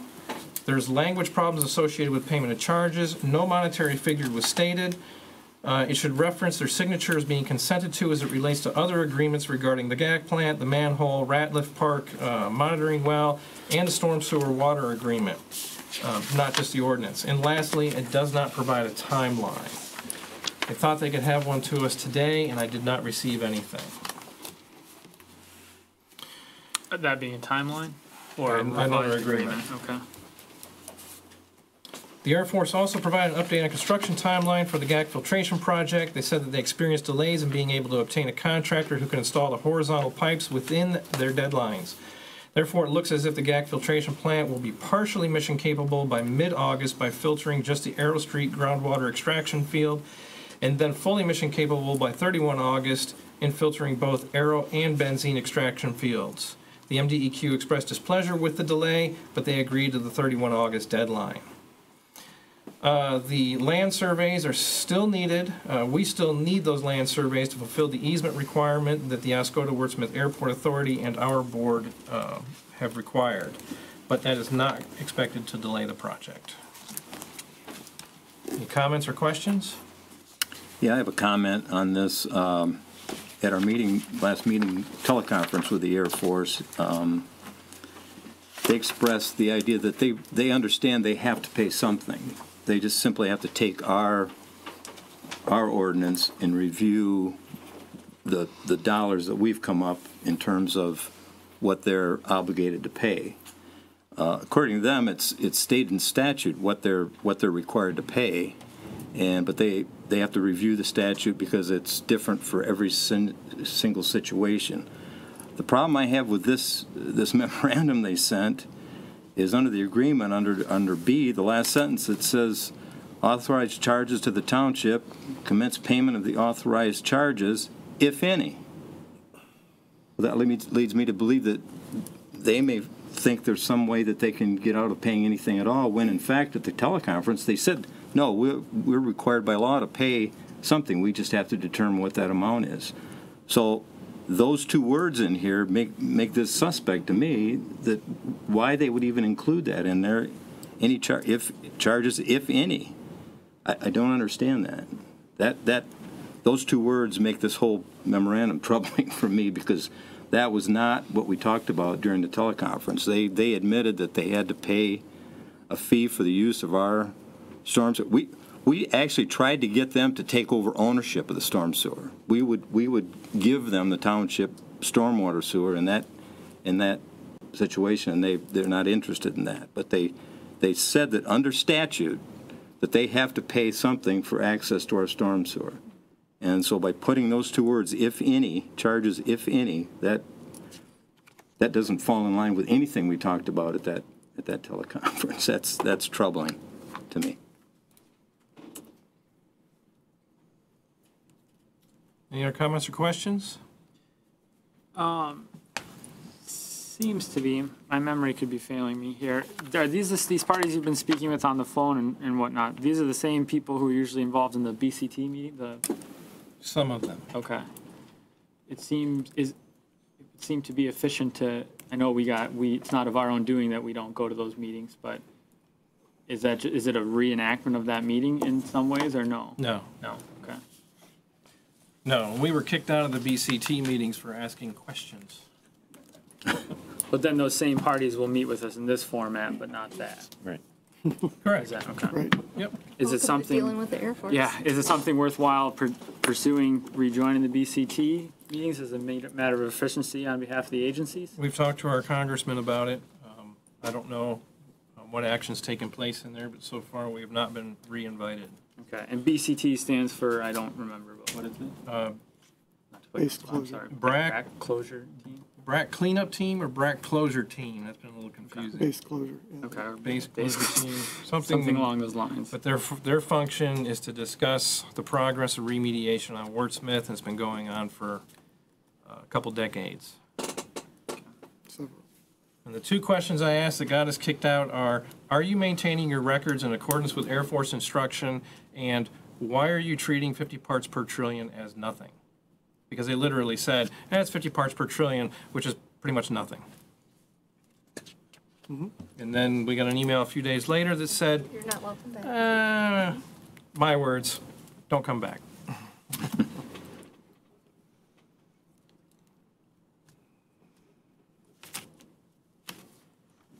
All right, then the Oscoda Township Downtown Development Authority reformation under Public Act 57 of 2018.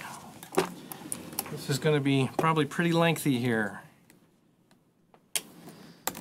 The Oscoda DDA was formed in 1984 by Oscoda Township Ordinance 166, as provided in your packet. The Oscoda DDA was granted its authority under Public Act 197 of 1975. And in the act it states, an authority shall be a public body corporate, and that word corporate has significant meaning, which may sue and be sued in any court of this state. An authority possesses all the powers necessary to carry out the purpose of its incorporation.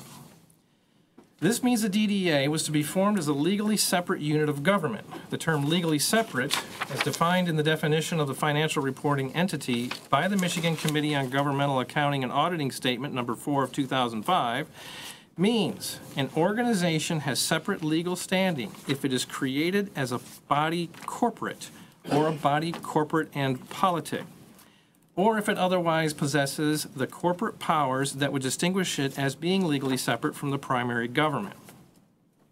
And it goes into more detail on that.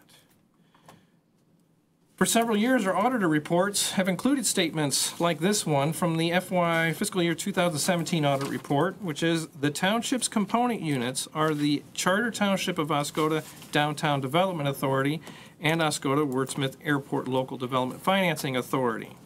These component units are described in the notes to the financial statements. The component units are legally separate from the township and may buy, sell, lease, and mortgage property in their own name and can be sued in their own name.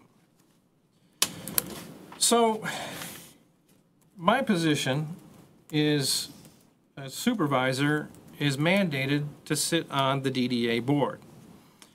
And this whole time that I've been on the DDA board, I've been under the impression, based on these legal interpretations, that the DDA was a legally separate unit, responsible unto itself, with very general oversight by the township. So in March 2018, I also found a book in the Oscoda DDA files titled Downtown Development Authority Orientation Materials. The first page of this book states, in summary, the DDA is an independent municipal corporation created pursuant to the state statute, with its membership being appointed by the Township Board of Trustees. Its operations are also governed by the Board of Trustees to some extent through the approval of the TIF, Tax Increment Finance Development Plan. So the Oscoda DDA adopted its Tax Increment Plan in 1992 under Document 2. This came with a 7-year limitation. Currently, I've not been able to locate the renewed TIF plan. that is an incorrect statement because I did locate their 2008 plan, which I sent to everybody this weekend. And I included both their original TIF plans, document 1 and document 2. So after a lengthy search through files earlier this year, it was discovered that the Oscoda DDA never filed its articles of incorporation. Therefore, it has recently been determined that the Oscoda DDA in its current form is a board of the township instead of being a separate public body corporate as required by the Public Act 197. This means many of the decisions made by the Oscoda DDA board should have been heard by the Oscoda Township Board of Trustees and officially voted on by this board. Instead, the DDA has often acted independently and in doing so has created liabilities for the township which there was no consent by the Board of Trustees. Nevertheless, these liabilities now greatly affect Oscoda Township. Hopefully that answers the question that was asked earlier about my position on the board as to why I was negligent in seeing how their finances were going. Because my purpose on the board became to the point as I watched the DDA progress was, how can I keep this DDA from spending township funds under the impression that they were a separate entity as required by law? Can I jump in before you finish your narrative? Since you... And then I found out later, or just recently, some few months ago, that they aren't separate like they're supposed to be. So that changes the dynamic here. So yes, now go ahead. Separate or not, you were on the board with a vote. Mm-hmm. And this building was purchased, and the plans for this building were done prior to me being on that board. I don't dispute that. I agree with that fully. But whether the board was separate or not, your role on the board with a vote is to vote that vote. And if you see financial problems, you should vote accordingly. Whether you're as a member of the board here and you're just there, you're on the board with a vote. I agree. And I don't contest that I did fail in that realm. Okay, and I'm not out to go down that road to get that admonition out of anybody. But I just wanted to make the point. Mm-hmm. A court of law establishes a liability relationship between one public body and another by checking how many connections there are between them. The more connections, the more liable each become and the less separate they are. This is summed up in the legal opinion paper that I attached regarding the Village of Chelsea and their DDA. So the perceived lack of separateness of the Oscoda DDA from the township has been in contention for many years. It's been expressed by some current and past DDA board members that the DDA does not have enough funds and therefore the township should contribute heavily to it. The phrase, the DDA benefits the entire township, has been used on numerous occasions in referencing how all residents of Oscoda should contribute to the DDA since they all benefit from it. However, when it comes to taxation, there is a difference between direct and indirect taxpayer benefit. In other words, a taxpayer who lives outside of a district are indirect benefactors, and those who live in the district are direct benefactors. Only direct DDA benefactors are to pay taxes into the DDA district, while the general fund of the township should not be used for DDA functions, as it is a separate taxing district.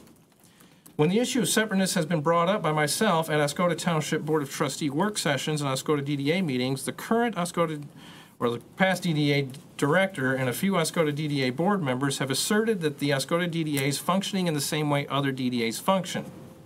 It has also been asserted that the Oscoda Township should contribute services and resources at the cost of all Oscoda taxpayers to support the activities of the Oscoda DDA in the same way other DDAs in Michigan are supported by their municipalities. However, copies of Oscoda Township emails from 2010 inquiring about this type of support show, to a large degree, those previous statements are indeed not how other DDAs function. Those emails are provided in this packet. DDAs reimburse for services, other DDAs reimburse for services and resources provided by their municipality. To further the point showing the lack of clearly defined procedures within the Oscoda DDA is the nature of the most recent Oscoda DDA financial issues.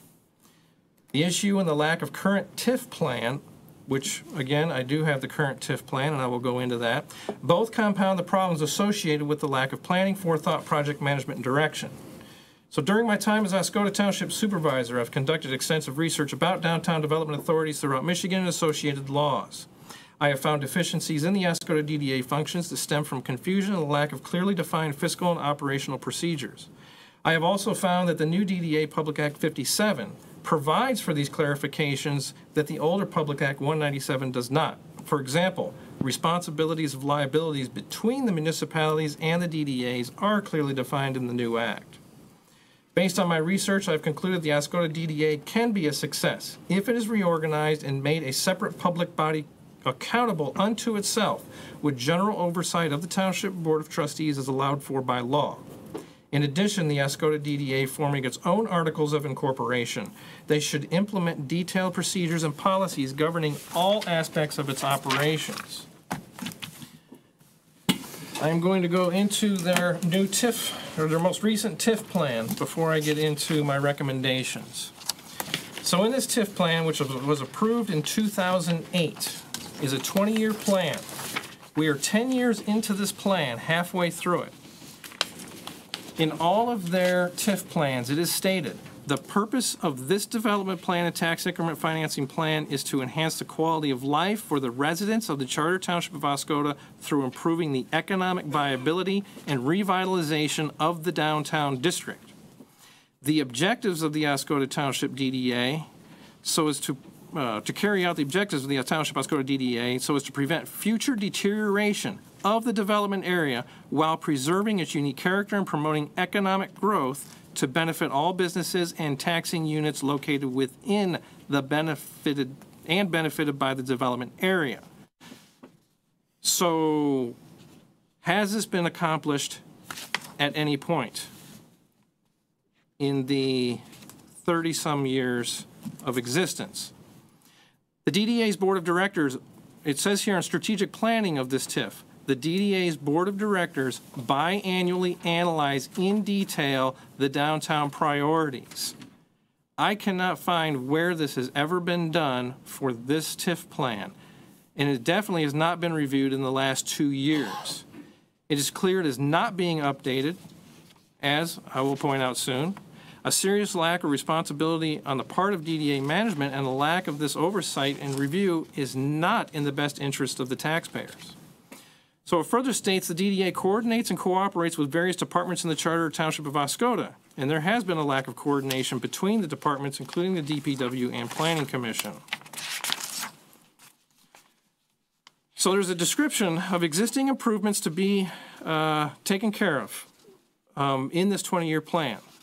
Number one, land acquisition, combination and sale to private sector throughout the development area. Number two is street lighting. This could also include placing and maintaining decorative lighting used in trees throughout the district. Number three is road, streetscape, and signage improvements. Number four is parking improvements. Number five, facade, landscape, and greenbelt improvements. Number six, eliminate electrical equipment and transmission wires. Number seven, addition of electric equipment such as public address sound system, clock upgrades, video surveillance system, and information sign. Number 8, a marina. Number 9, Furtaw Field. Number 10, downtown Wi-Fi access. Number 11, water spray park or full-fledged water toboggan park. Number 12, commercial mixed-use building community center. Number 13, Great Lakes Fishing Museum and Aquarium. And number 14, public restrooms and information area. I'm not saying whether they are good ideas, bad ideas, that's irrelevant. So we'll go over the first one here. Number 1, land and or building acquisition for resale and demolition. It gives a price here for this. Any single acquisition could range up to or exceed $250,000. My question is, where would that money come from? Number 2, street lighting has been accomplished. Number 3, road streetscape signage improvements, that was accomplished. Number 4, parking improvements. It says here, possible addition of parking meters or equipment to allow for paid public parking in these areas is estimated to be in the range of $45,000. I'm wondering, how is it deemed that parking meters would be feasible since we have such a large amount of parking space that is not utilized in that district? Number 5, A couple of items have been done, but there's facade.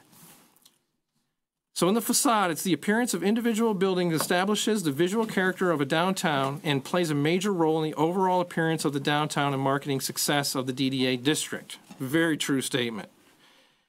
It says a program to encourage building owners to renovate their buildings in a way that does not limit architectural variety, but rather encourages designs that will respect existing buildings and strive for visual harmony with the existing character of the street are critical to overall aesthetics of the downtown. The estimated annual program cost could be in the $10,000 range. My comments on this are, how is this enough money to improve facades? Next, a $30,000 facade grant was available, but at the June 11th Township meeting, we had to return the funds because it was not used. At that meeting, it was said by the chairman of the DDA, we never did because the farm market came along and we spent all our attention on that. Didn't want to go through the work on the improvements again, so we never used the money. Number 6, move electrical equipment and transmission wires. The present cost estimates, this was 2008, to relocate transformers have ranged from $50,000 and higher to date. Consumers Energies hates relocating transmission wires, especially if they're going to go underground. Addition of electronic equipment such as downtown public address sound system clock upgrades. For visitor convenience, enjoyment, and safety, there is consideration of the installation of a downtown sound PA system. This project presently is estimated to be in the range of $125,000. There's no cost-to-benefit ratio associated in this document. Number 8 is the marina. Other necessary improvements could include, regarding the marina, could include the bathhouse, boardwalk, and adding a harbor master office. Depending on the scope of the project, cost estimates for these ideas range from $2,000 for minor improvements to $1.5 million for major. No mention of what the long-range costs are associated with this or where that money would come from. Then we have Furtaw Field. It is important to keep Furtaw Field as a critical anchor of the Oscoda while looking at developing the property. The township is the one who did the design and planning for this, not the DDA. Downtown Wi-Fi access. Quotes have been requested. No updates regarding that. Water spray park or toboggan park. This park, including 5 spray heads and 1 drinking fountain, would cost approximately $20,000. The township and the Lions Club paid for this, not the DDA, and the township maintains it, not the DDA. A full-fledged water toboggan park that could be utilized year-round would cost $14,000 for the feasibility study alone and approximately $500,000 to build. Nothing about long-range maintenance costs. We have here commercial mixed-use community center. So there's community center mentioned in here, number 12, but if our current one is operating at a $40,000 deficit, how can one in the DDA function without a deficit? Number 13 is the Great Lakes Fishing Museum and Aquarium. A structure of this type would cost approximately $1.5 million. Again, no cost regarding long-range maintenance. Public restrooms and information area. A structure of this type could cost approximately $150,000 to build. Under Section 17, it talks about stages of construction and estimated time of each stage. Nowhere in all of these does it list a date or completion or the stages of how each one of these is going to be built, with the exception of decorative street lighting to be done in 2012 and the street improvements in 2008. But here we have flower and landscaping program over the life of the plan. Township's paying for half of that cost. Under decorative street lighting, it says all other areas as funds become available. No construction stages or time of each stage. And it doesn't define what does all other areas even mean. Decorative street lighting. This will occur as funds become available with major effort anticipated, but again, the township is maintaining and paying for that. Tree replacement programs. Townships have been paying and maintaining it. Parking improvements. This is what it says. As needed over the life of the plan as funds become available. That's not a defined plan. Land building acquisition. as buildings and parcels become available over the life of the plan. Again, that is not a plan. Several of these in here, we can go into that. Not a plan, no stages.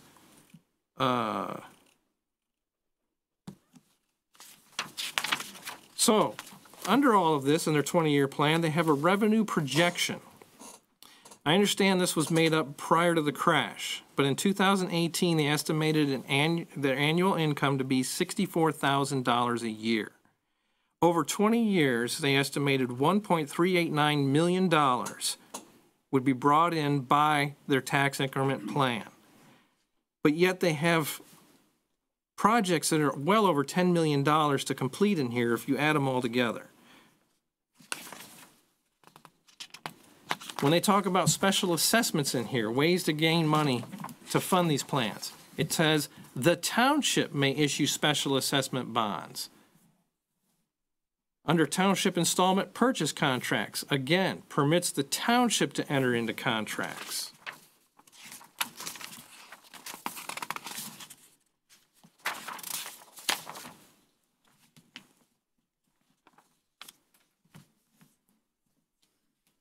So here it says use of tax increments. The Oscoda Township DDA may expend tax increment revenues only in accordance with the development plan. And it lists these in here. Number 2 is to reimburse the township for funds advanced to make preliminary plans and improvements necessary in the DDA.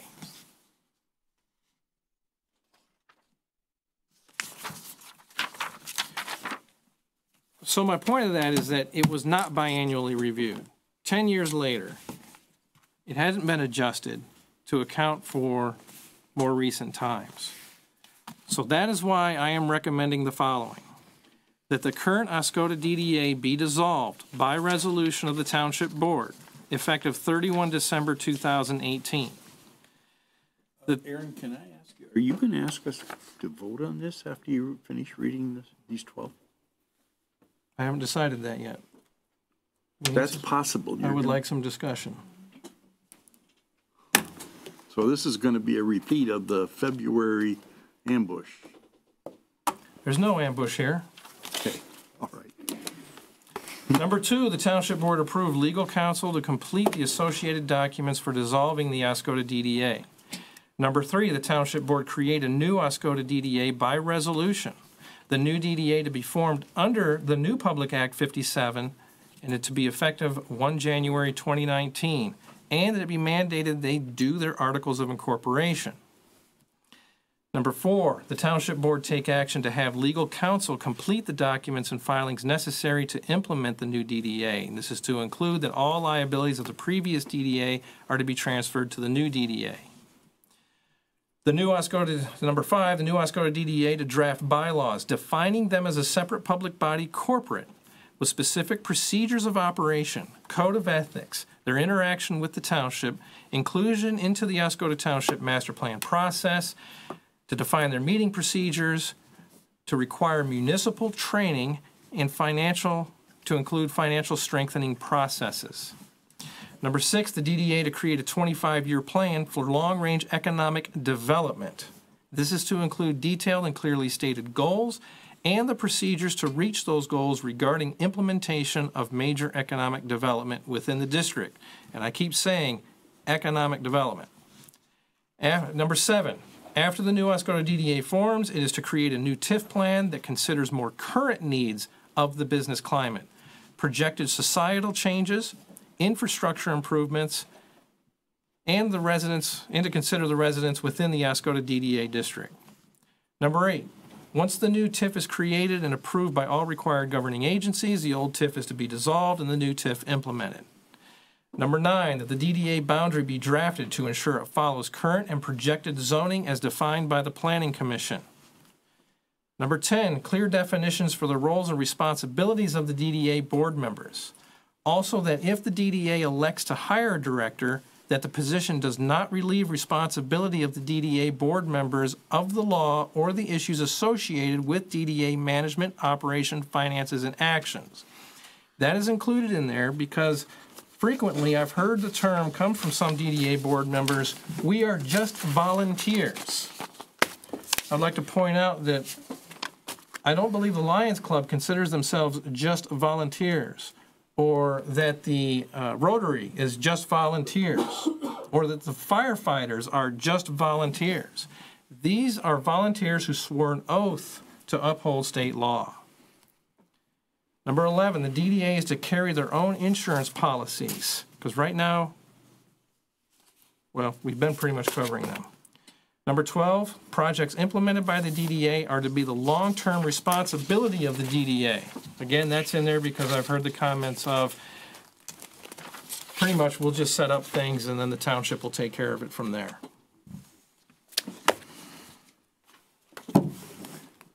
So, any discussion? I have a comment. So, kind of reiteration of what I said before. We have had I've been asking for a month to talk about this with the DDA. All of this seems the most appropriate to talk about there.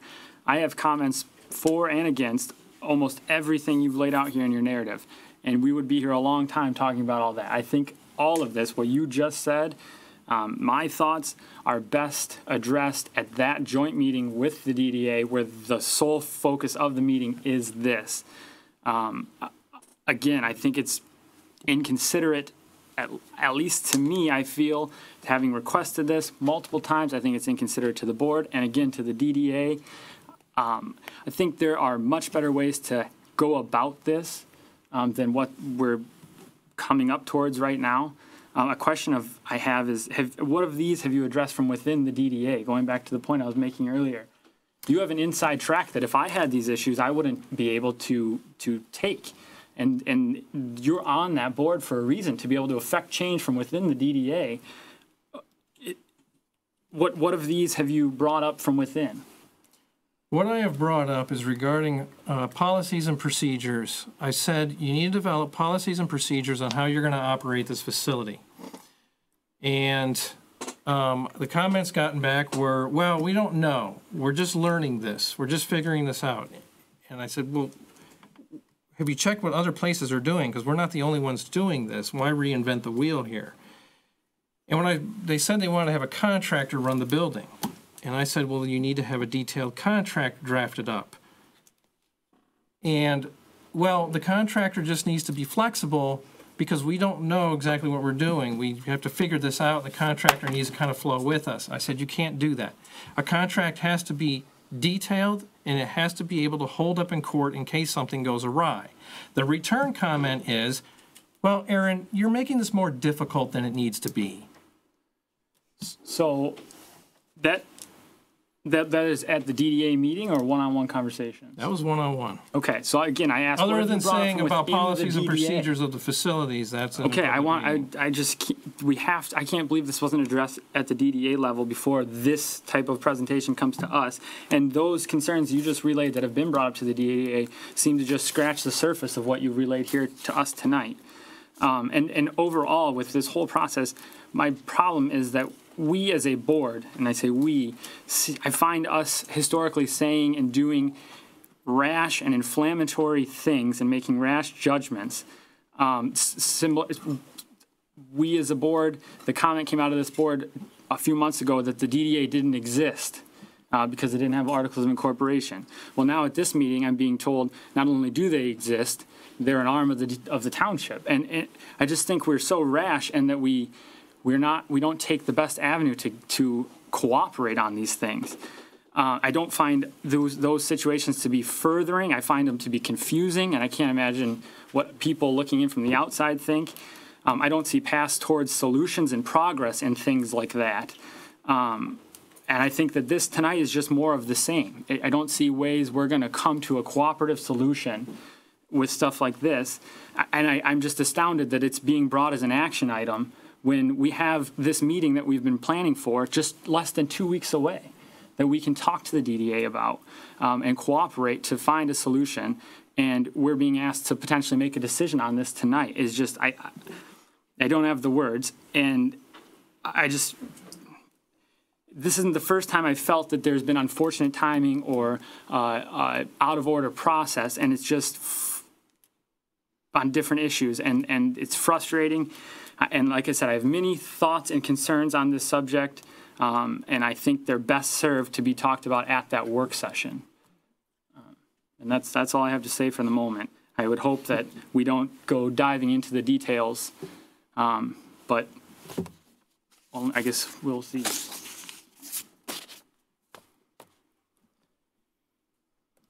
Any other comments? Well, go ahead. Go ahead, Jamie.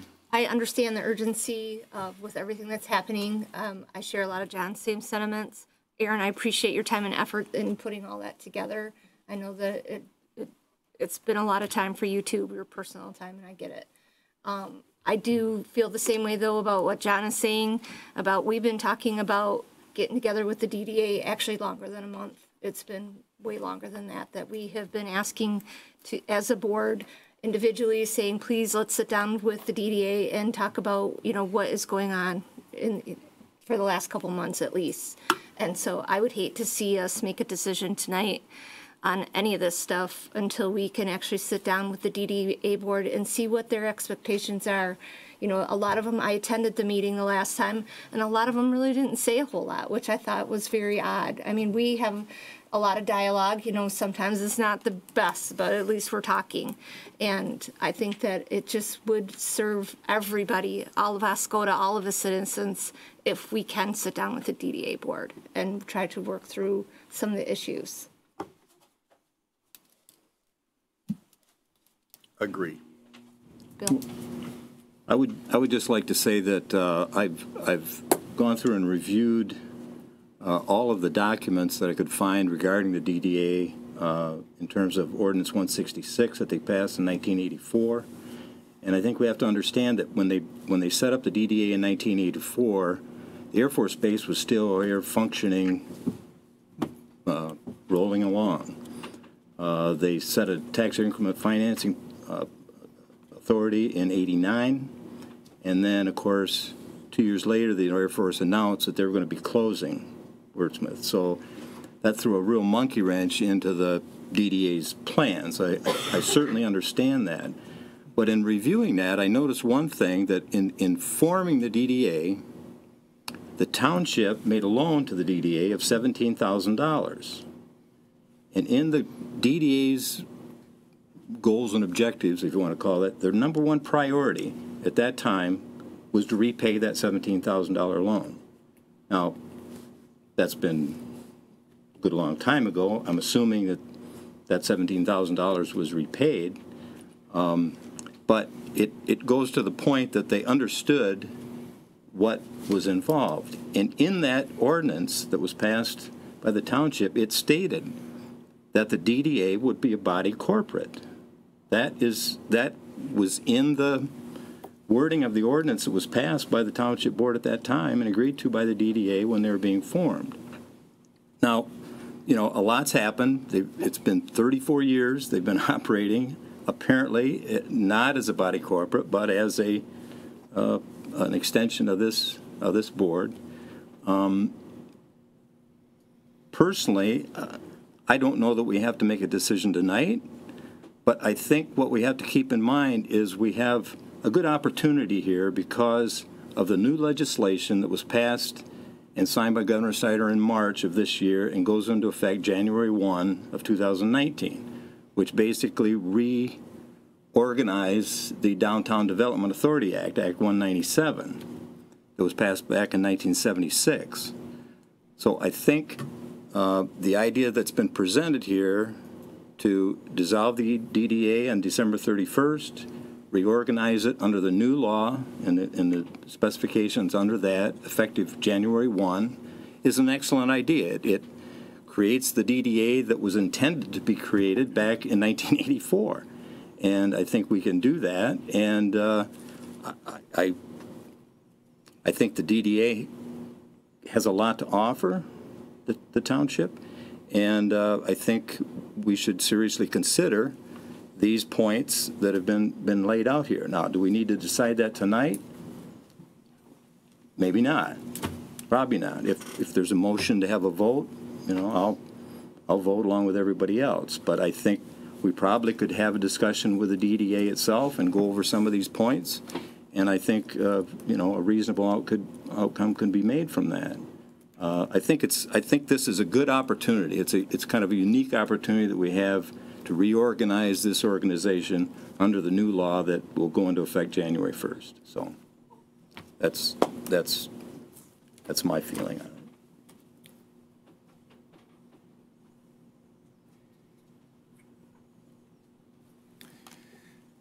I think that tonight's presentation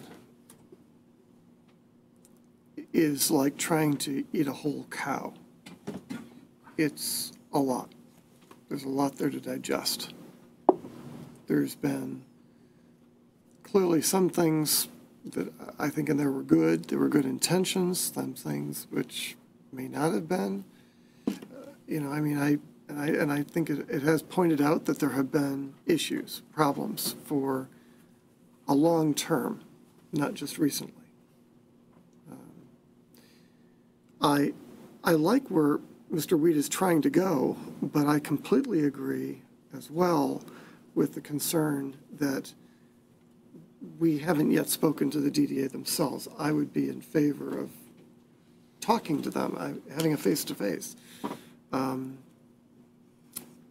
I think that it's important that we have this opportunity to have discussed these points tonight. I think in light of the budget concern that came out earlier, which I wasn't aware of until I read the packet and started getting into all that. And I didn't know, and like I said earlier in my huff, it was my spidey senses that told me that something might be going on that didn't seem right. But that was because we still couldn't find the articles of incorporation. So, and I was worried that we would then end up assuming debt that this board and prior boards never voted on. So that was my concern. So I don't think I'm concerned about a couple of weeks, is my point.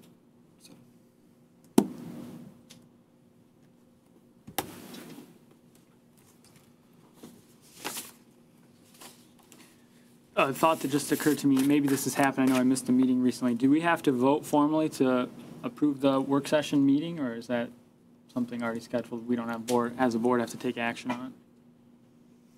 Or have we? I know our tendency is usually to vote to schedule work sessions. I don't know. I don't remember, did we? I don't believe we have. Like I said, I don't think we did. I don't think we have. Well, to be safe, Okay. let's do that. I have the dates, but that's it. August 10th. So it's August 10th at Yeah, what? August 10th, I wrote it down. 10 or 11? August 10th at 10, August we have 10. our work session at 9 a.m. Okay. Yeah.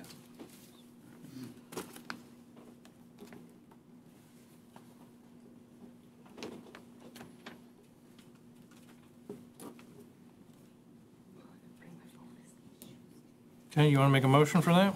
Sure, I make a motion that we hold a joint work session with the DDA on August 10th at 10 a.m. 11 a.m. 11 a.m., I'm sorry. Get my numbers mixed. Support. Motion by Mr. Nordine, support by Ms. McGuire. Roll call? Ms. McGuire, Yes. Mr. Cummings, Yes. Mr. Byer, Yes. Mr. Nordine, yes, Mr. Gasky, Yes. Mr. Palmer, Yes. Mr. Weed. Yes, motion's passed. Are there any other comments?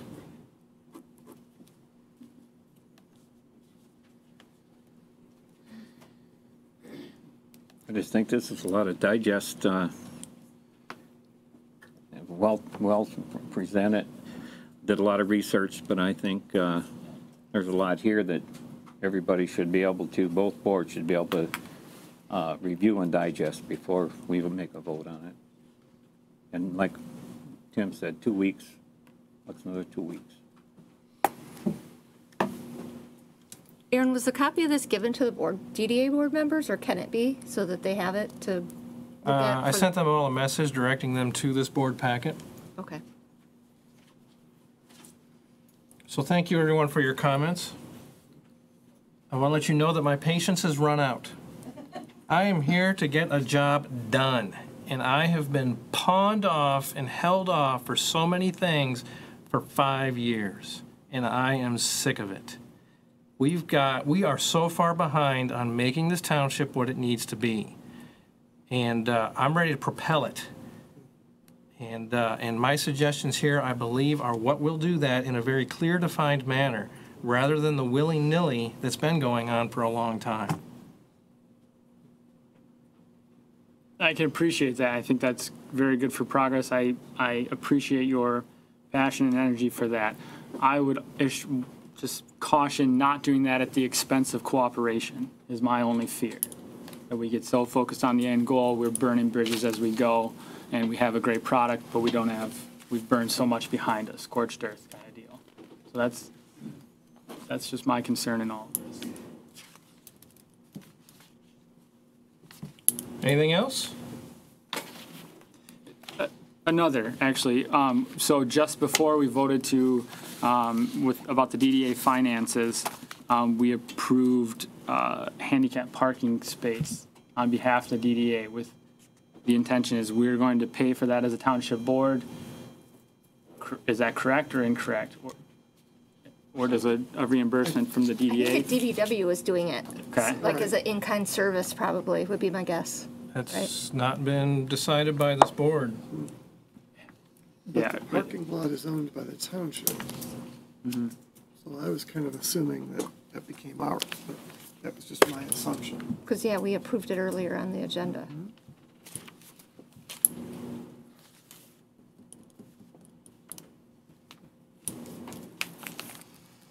I raised the question only because if the DDA is to reimburse us, and apparently that is undecided at this point by the board, the freeze factors in on that, and I wanted to make sure that that was acknowledged here. But it seems we have a bigger issue. I don't think we have a choice. I think under their financial situation, we have no choice but to just go ahead and take care of it at no cost to the DDA. Potentially true. Yep. There are interfund loans as well.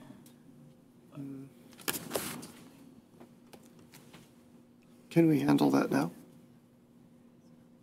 Or is that out of sequence or out of agenda? What do you mean by handle it now?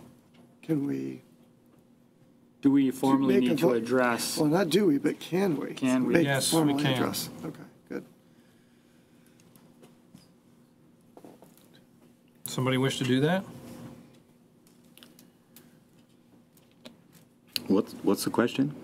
You need to make a motion not to have it be charged back to the DDA for the handicap spots. One way or the other. I will make a motion that the Township DPW cover the cost of time and materials to put in 2 handicap parking spaces at the Huron Shores Artisan Hall. Support. Motion by Mr. Palmer, support by Ms. McGuire. Roll call. Mr. Byer, Yes. Mr. Cummings, Yes. Mr. Nordine, yes. Mr. Palmer, Yes. Mr. Gasky, Yes. Ms. McGuire, Yes. Mr. Weed. Yes, motion's passed. All right, the next, DDA procedures for Huron Shores Artisan Hall. This was presented at the last DDA meeting. I would like to call out here that it asks for the township to be the one who's pretty much managing the reservations of this, taking in payments for it. I have concerns about the occupancy because while I was at the grand opening, I counted 40 people on the first floor and that was pretty crowded, so I'm concerned 120 listed on here is too many people to be in that building.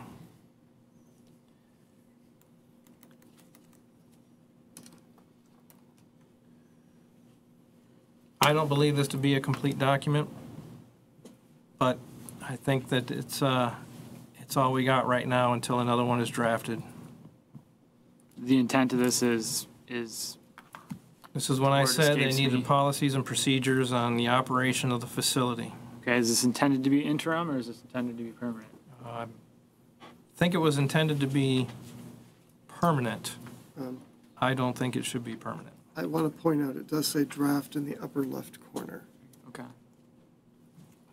Yep. So draft pending approval or draft I'm not sure. interim? I think, No, this is, the DDA has approved this. Okay. So it's a matter of us approving these policies. Okay. Well, the problem I saw when I read through this was the very first line where it says, call Township and check availability. Who exactly at the Township are people supposed to call? That's a little, we have several phone numbers that are available at the Township Hall. I think they were trying to pattern it after the Warrior Pavilion use, which kind of makes sense, but then it doesn't. So, because I've got a lot of issues with it too, because I know that Jolene, if somebody comes in and has questions about it, we're to give Jolene's phone number, yet we're supposed to take the money for it. So I can see where there's going to be a lot of confusion with some different things. So I think maybe the sooner we can sit down with some members of the DDA again and work through this process. I personally would be more comfortable. We need to set a process right away. I don't want somebody to come into the Township Hall and ask Tina in my office, who do I talk to, and sends them to Tammy. Tammy's like, no, you need to talk to Pat Shiflett. And then Pat Shiflett says, nope, you need to talk to Jolene. You know, I want them to be able to get access to the building right away. If that's through the Township for the time being, you know, if we can do that, fine, but we have to have some type of set something so that we don't lose prospective people or they lose interest or it's just hodgepodge or whatever. I would like to see some type of community calendar or something that people can access on their phones possibly. I mean, at the grand opening, for example, there was, you know, a couple hundred people there, you know, and they'd be like, hey, my daughter's having a baby shower. And you go, hey, you know what, go to this website right here. Here's the calendar. This is the person that's using it. Contact, the information is all right there. Call them and go, yep, that date's open. That's awesome. I'm going to call them right now. Some type of something like that that's going to be easier access for people. A sign maybe on the building or some like a kiosk thing there with information from people driving through town, stopping and looking at the building, going, hey, how do I get a hold of somebody? You know, on a Saturday, Township Hall is closed, so you're not going to get a hold of anybody. You know, something that people are going to be able to get a hold of somebody with. I'm not opposed to doing it like with Warrior Pavilion. I just want to get something in place immediately that it's going to make sense.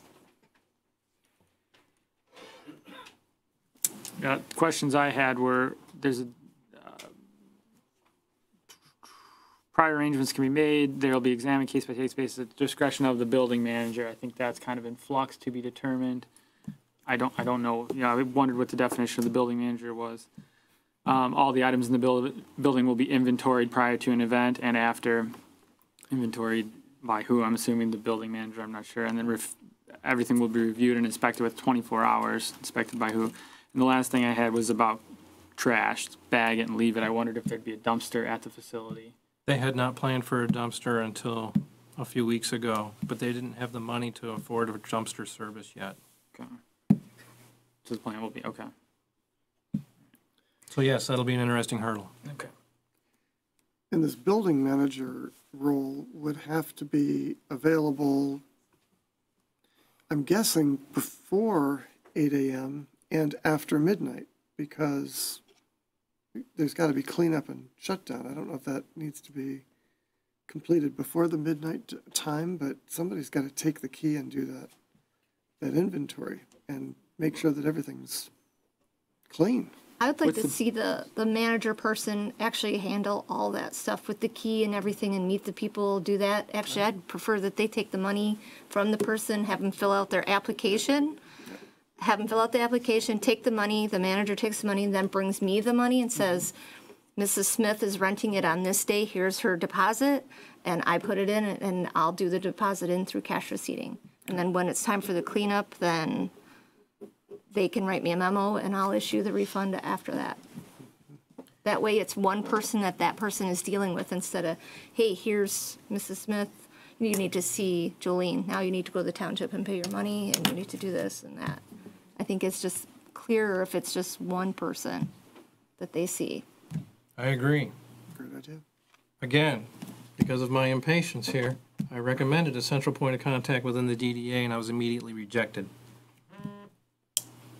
Rick, and I hate to sound like, were you recommending that to the DDA or to an individual? Individual. Okay.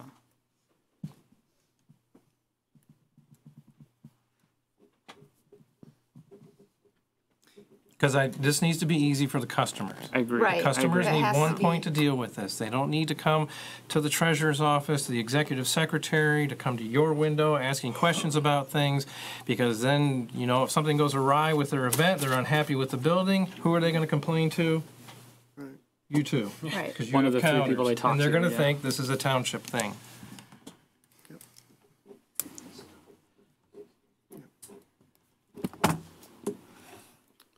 Okay, so can we table the procedures till we get clarification with the DDA? You're asking for postponing them? Yes. My only question with that is what happens in the meantime, in the next 2 weeks? We have I know Jolene's out of town. I have a phone number for 2 people to call to give information. This is the person you need to contact. Okay. So a DDA member would fill the role, Yes. is the idea? That's my assumption.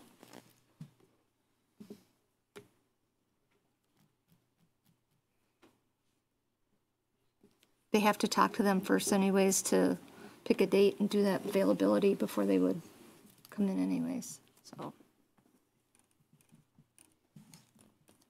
So they'd interact with the DDAs they Contact interact person. with an individual without policies and procedures over the next 2 weeks. Or we could adopt these as interim, and they'd interact with that person under this interim agreement setup. Those are the two Whatever ways. you guys Yeah, want. yeah, I'm not, I know, I'm just throwing, But it does seem More to be only complications 2 on- choices, though, Yeah. with your points. Yeah. I mean, it's, I know, I think that before Jolene left, she said, I don't think that there was I don't think Tammy has a calendar, does she? We have a calendar. For that? Okay. So maybe that is for the interim then. I'm okay with the DDA member if, well, I don't know that that's an option though, we're kicking that around, but we Right. don't know that that's viable. Right. So, I like the idea of adopting these interim until a new policy can be drafted within the next,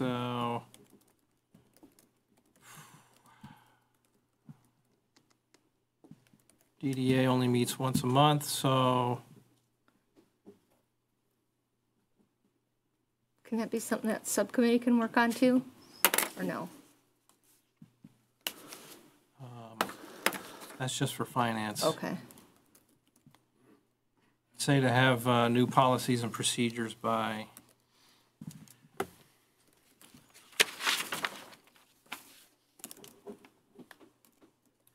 I'd be happy to help whoever in the DDA get it done.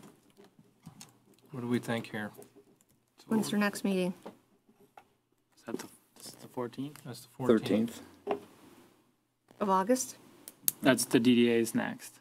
Oh. So we meet on the 10th as a work session with the DDA. We have a board meeting on the 13th. They have a board meeting on the 14th. So how about we try, 27. me and whoever on the DDA get together and have a preliminary for the joint meeting? So For then have a discussion. new policies and procedures by August 16th for our meeting on the 20th? Our meeting's on the 27th. Sorry, the 27th. But still, So have them by the 23rd? that seems Or right. actually by the That 22nd, so they can be put in the packet on the 23rd. seems all right to me. That's fine.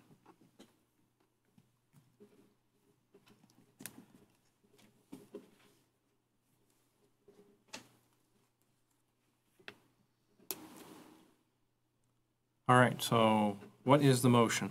the tough part.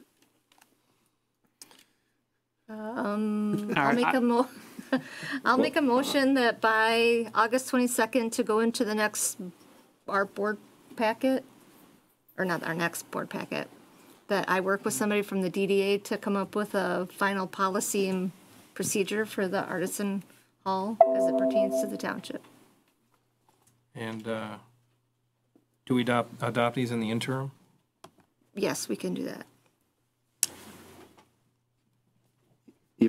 Can we specify, if we adopt these policies, who in the township would they contact? Could we do that through the treasurer's office, since you're taking the deposit?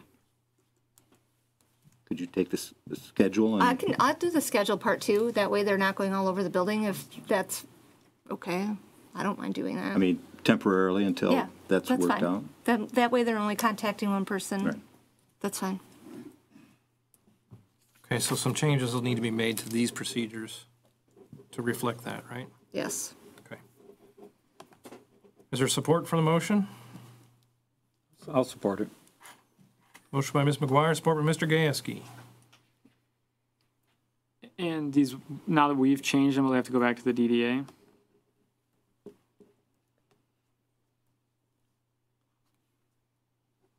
would seem. That I'm not sure of. Okay. I don't think so. Final say in this. Okay.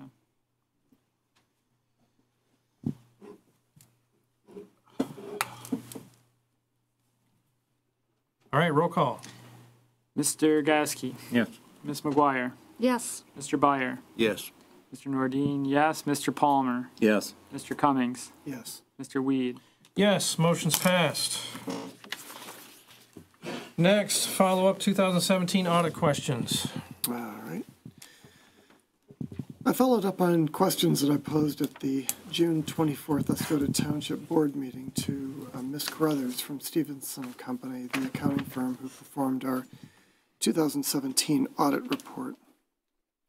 In the PDF version of your board packet, which is the same packet available on the Township website, you'll find on pages 131 and 132 the email that I sent Ms. Carruthers after meeting and as well as her reply. I asked Ms. Carruthers what user level access recommendations in the BSNA utility billing system were given to the treasurer. Ms. Carruthers provided an email attachment which appears on 133. I guess my first note here is that, a short explanation, that functionality of the BSNA system is compartmentalized.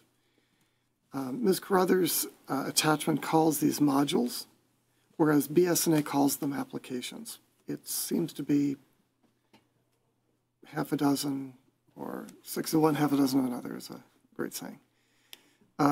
To my knowledge at this time, they're equivalent. BSNA modules or applications would be things like the tax module, the general ledger, utility billing, payroll module, accounts payable, and cash receipting. And you'll see them listed on that attachment. A user can be given access to some of these modules or all of them. Once a user has access to a given module, then it's the permissions within that module that govern what that user can do.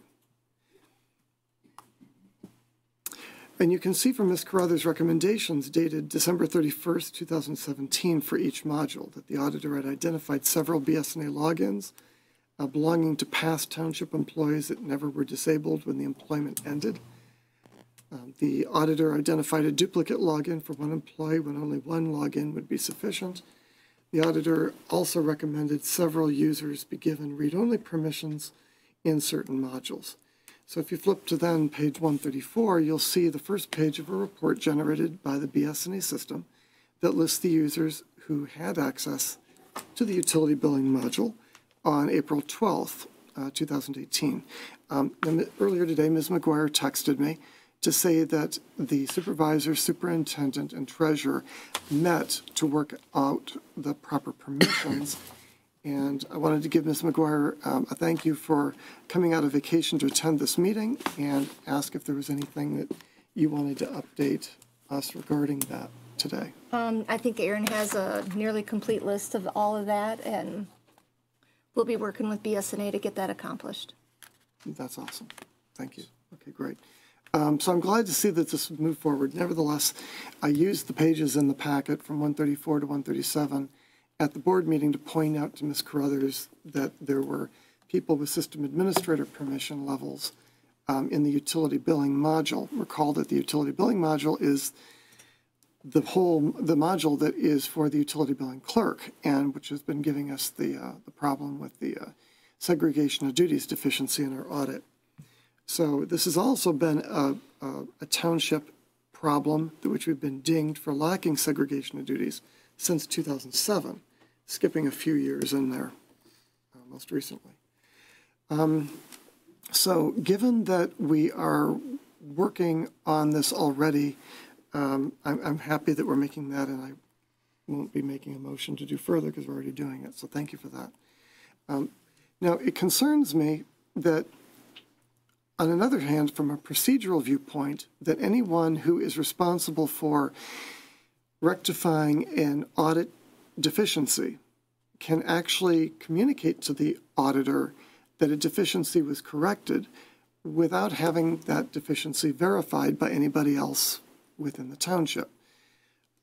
So I have to ask, you know, I would like to see that we recommend that from a procedural viewpoint, but I would like to know how this occurred. Ms. McGuire, did you misdirect the auditor into believing that you had made the changes to the permissions when they hadn't been made? No, actually, I just gave Dave a copy of what she gave me back in March. It's dated March 29th with my initials on it.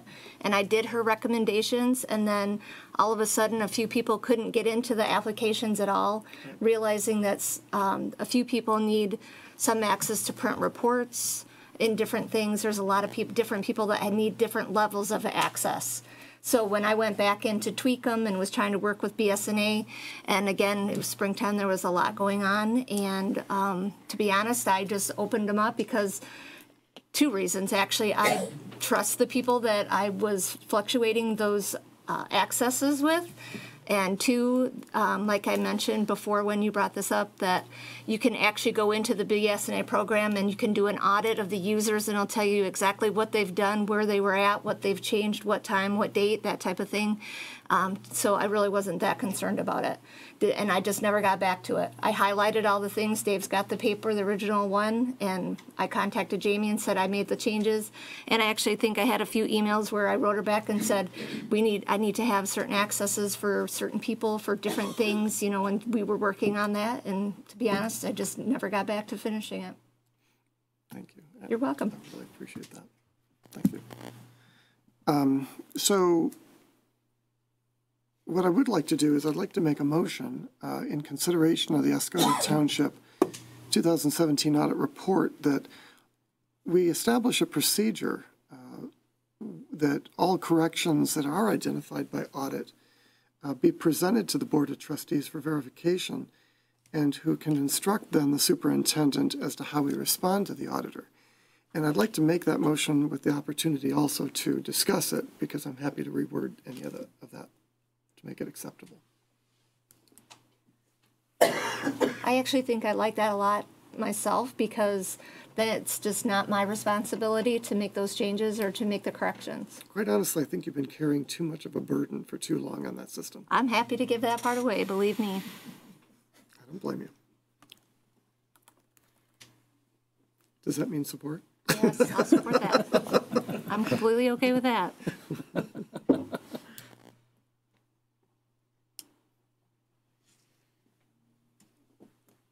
Motion by Mr. Cummings, support by Ms. McGuire. Roll call. Mr. Palmer, Yes.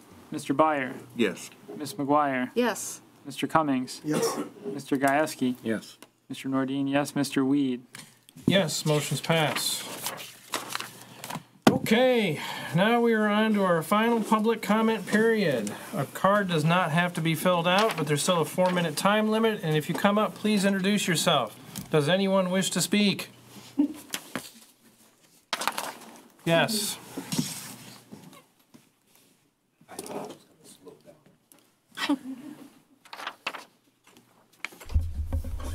Robert Tazier, Hillcrest Drive, Oscoda. First of all, I would just like to mention to the board, thank you for the added membership to the MAPS, Michigan Association of Planners.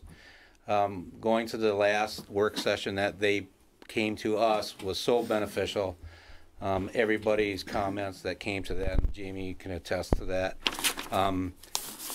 I see a lot of the issues that's been going on in our township that maybe this organization can help us work through those problems by having more of these type of sessions brought to us, including all departments of township government. It gives us a better understanding of roles and responsibilities. And, you know, we talked about master plan, we talked about a lot of that kind of stuff, and this is exactly what they deal with.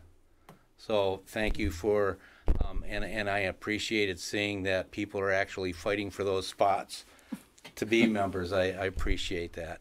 And the other thing I wanted to mention was that about a year ago, the Planning Commission had approved a assisted living facility over on Cedar Lake. And in the past week, I've been able to go through that. That's open. You can go through tours for that facility. That is a much needed facility for this community. Assisted living and for our seniors in this area is extremely lacking. I hate to see our seniors, you know, just because they need some help, go to Tawas. I mean, we need more of this type of thing. So touring that facility, I see it's an excellent facility. It's not completely done yet, but boy, it really looks impressive for me to go through there, and I would encourage everybody else to go through that facility and check it out. And we need more of that type of development in this community. I mean, any type of housing at all, but we can't forget the assisted living for our elderly. So I just wanted to bring those points up. Thank you. Thank you. Does anybody else wish to speak? Yes.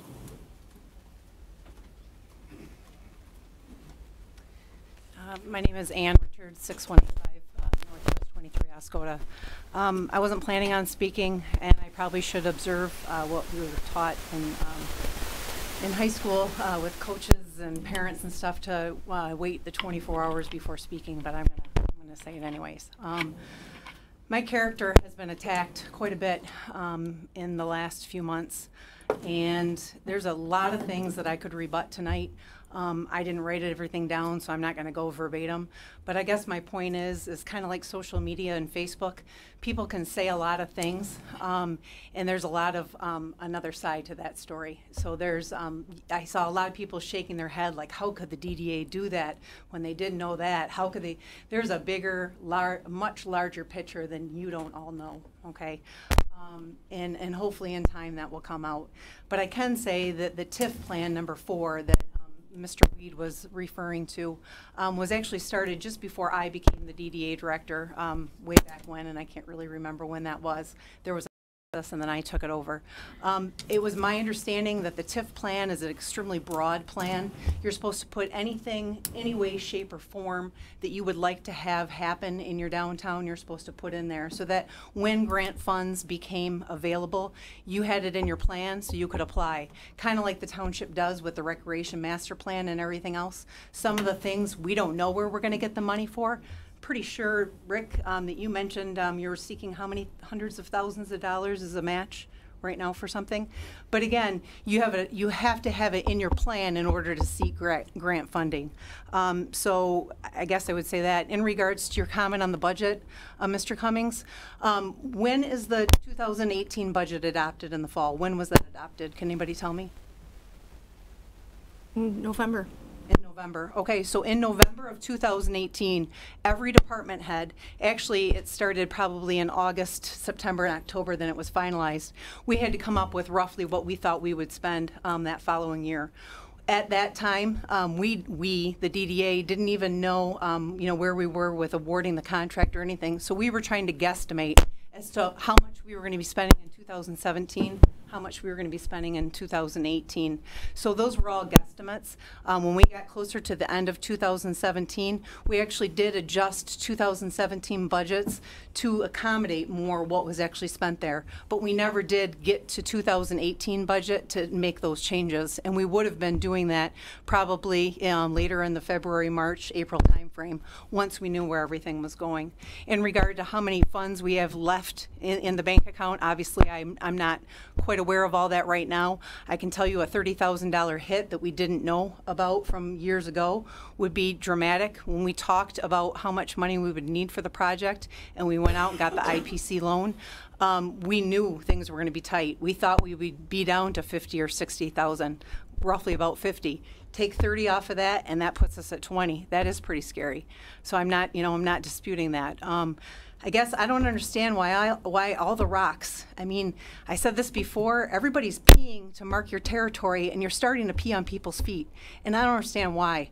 The DDA, bottom line, whether it was created and ever followed through, incorporated or not, it always operated in the best interest of the downtown. Nobody's intent was to ever screw anybody over or hurt the township. It was to make improvements, and we spent hundreds of thousands of dollars doing that. And we did bury power lines all in the 5-lane area. You can look at past pictures that show that. And again, I have 10 seconds, so I can't sum it all up, but those are my 2 cents, or 4 minutes worth, I guess. So thank you. Anybody else wish to speak? I have a Joel Coopers. Oh, that's right, we have a card. Good evening. I'm Ron Spess, lot 442, Old Orchard Park. I'm here to let you know that there are a number of us here tonight. I don't know how many are going to speak, but there are a number of us here tonight to let you know that we are happy with the management and staff of Old Orchard Park. They know what they're doing. As you know, they're managing over 500 licensed sites in 193 acres. They have multiple fields of service, including multiple types of sites for thousands of residents coming in to enjoy this area and, quite frankly, to generate revenue. I also want to let you know that since I've been there, there have been a number of improvements that Al and his staff have implemented. The launch. All of these things come through you, so you know what I'm talking about, but I guess what I'm saying is when you look at the recent additions to that park, they're substantial and they're appreciated. The boat launch, the pavilion, barrier-free access and fishing.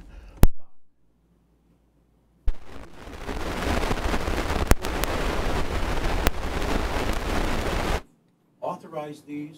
Some have come through grants, but the bottom line is the staff there knows what they're doing. And I guess we wanted to come here and offer you an alternative view of what has been recently presented about what's going on at Old Orchard Park. And we suggest that when people come and complain, that they use the chain of command. There is a system there. The staff is courteous, friendly, they listen, and they respond. They also need to follow. They also need to implement rules that are followed. And as a camper there for many years, if you have campers next to you not following rules, it's not a good thing. We're pretty close together there. So they do a fantastic job with the thousands of people that come in. And we just wanted to let you know there's a number of us here. Raise your hands if you kind of agree where I am on that. So I just thought you'd want to know, because it hasn't been presented that way recently. So thank you. Thank you. Thank you. Thank you. Thank you, everyone. All right, we have the card. We have Joel Coopers.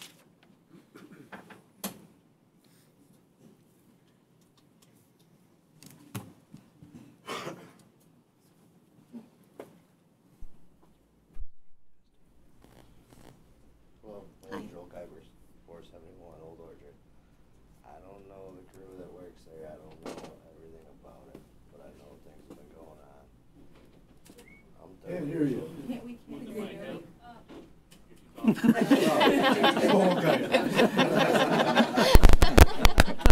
you go. Last person pounded on the table. I said, don't do that.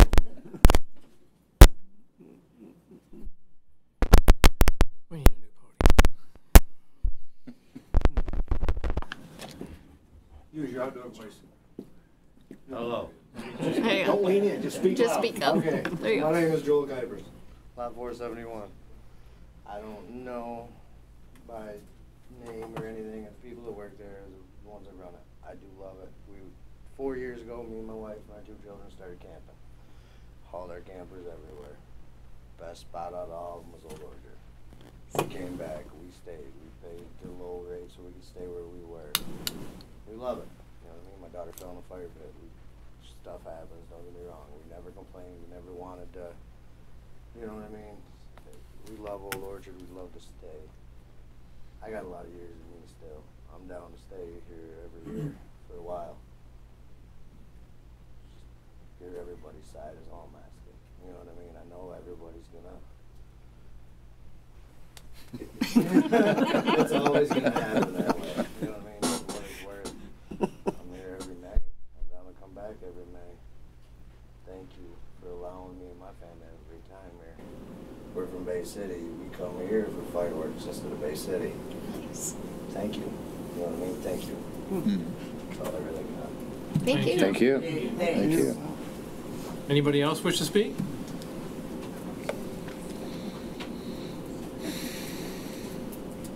All right, then we're on to board comment. Does anybody have anything? Just a reminder, the Sable Canoe Marathon is this next weekend. They've got a couple different things going on during the week. They've got the Hup Race, I believe, is Wednesday night, the Blindfolded Canoe Race on Thursday night. Get out, support Oscoda. Get out for the finish line. If you haven't been to it, you're missing out on a great day for sure. Even though I know the bridge is under construction, I know they're making adjustments down there, and they've got a lot of fun things going on. Get your Paddletown shirt at Truly Yours.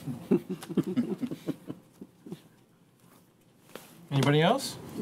I have something quick. The most common question and feedback that the township has been receiving about the proposed police millage for the the August 7th election has to do with the format of the two ballot proposals. So I wanted to provide a brief clarification.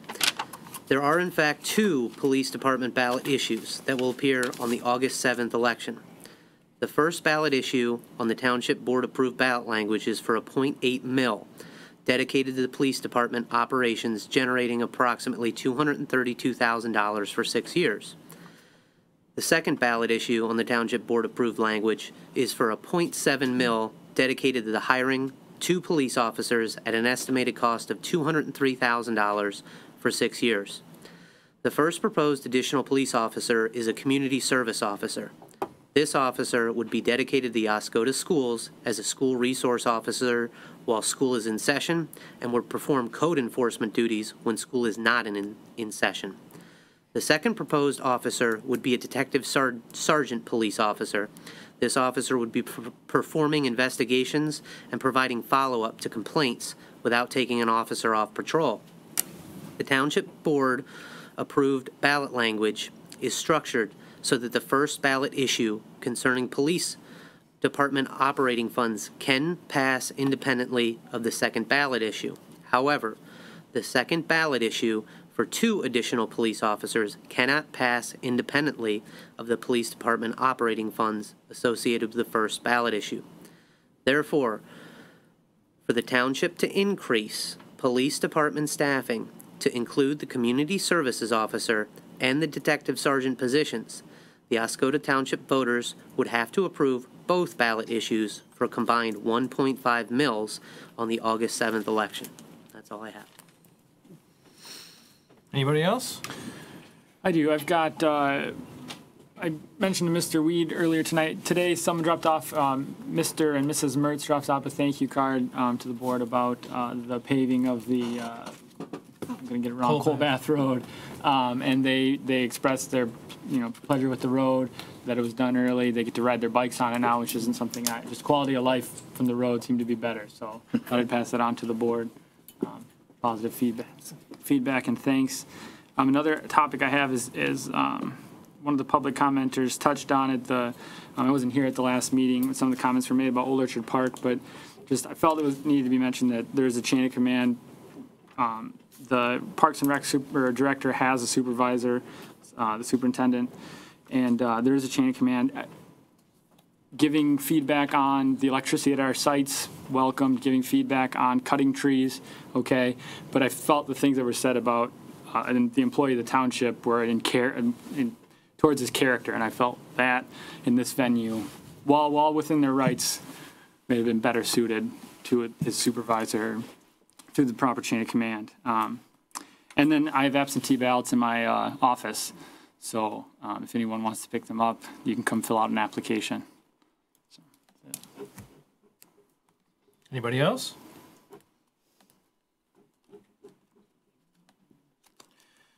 To piggyback on public comment here,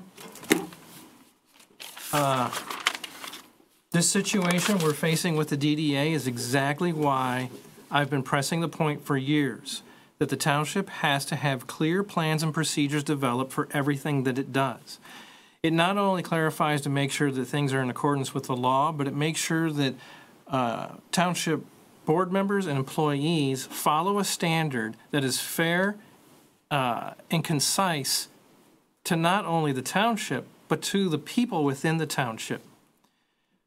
That's been lacking severely for a long time, and it is time that we get that together.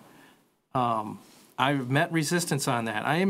Matter of fact, from about 4 years ago, I have a photograph of a letter that was given to me by a township official contesting me wanting procedures put in place for something so that it was clear to people exactly what needs to happen and why. And I think having otherwise is unfair to our general public. And again, in planning things, a cost analysis has to be done. Even though it's ahead of time, you don't know exactly what is going to be done, there's at least a framework to go by. And not having those analyses done and the data to go by, throwing it all to the wind. It's all guesswork, and we end up in predicaments like this.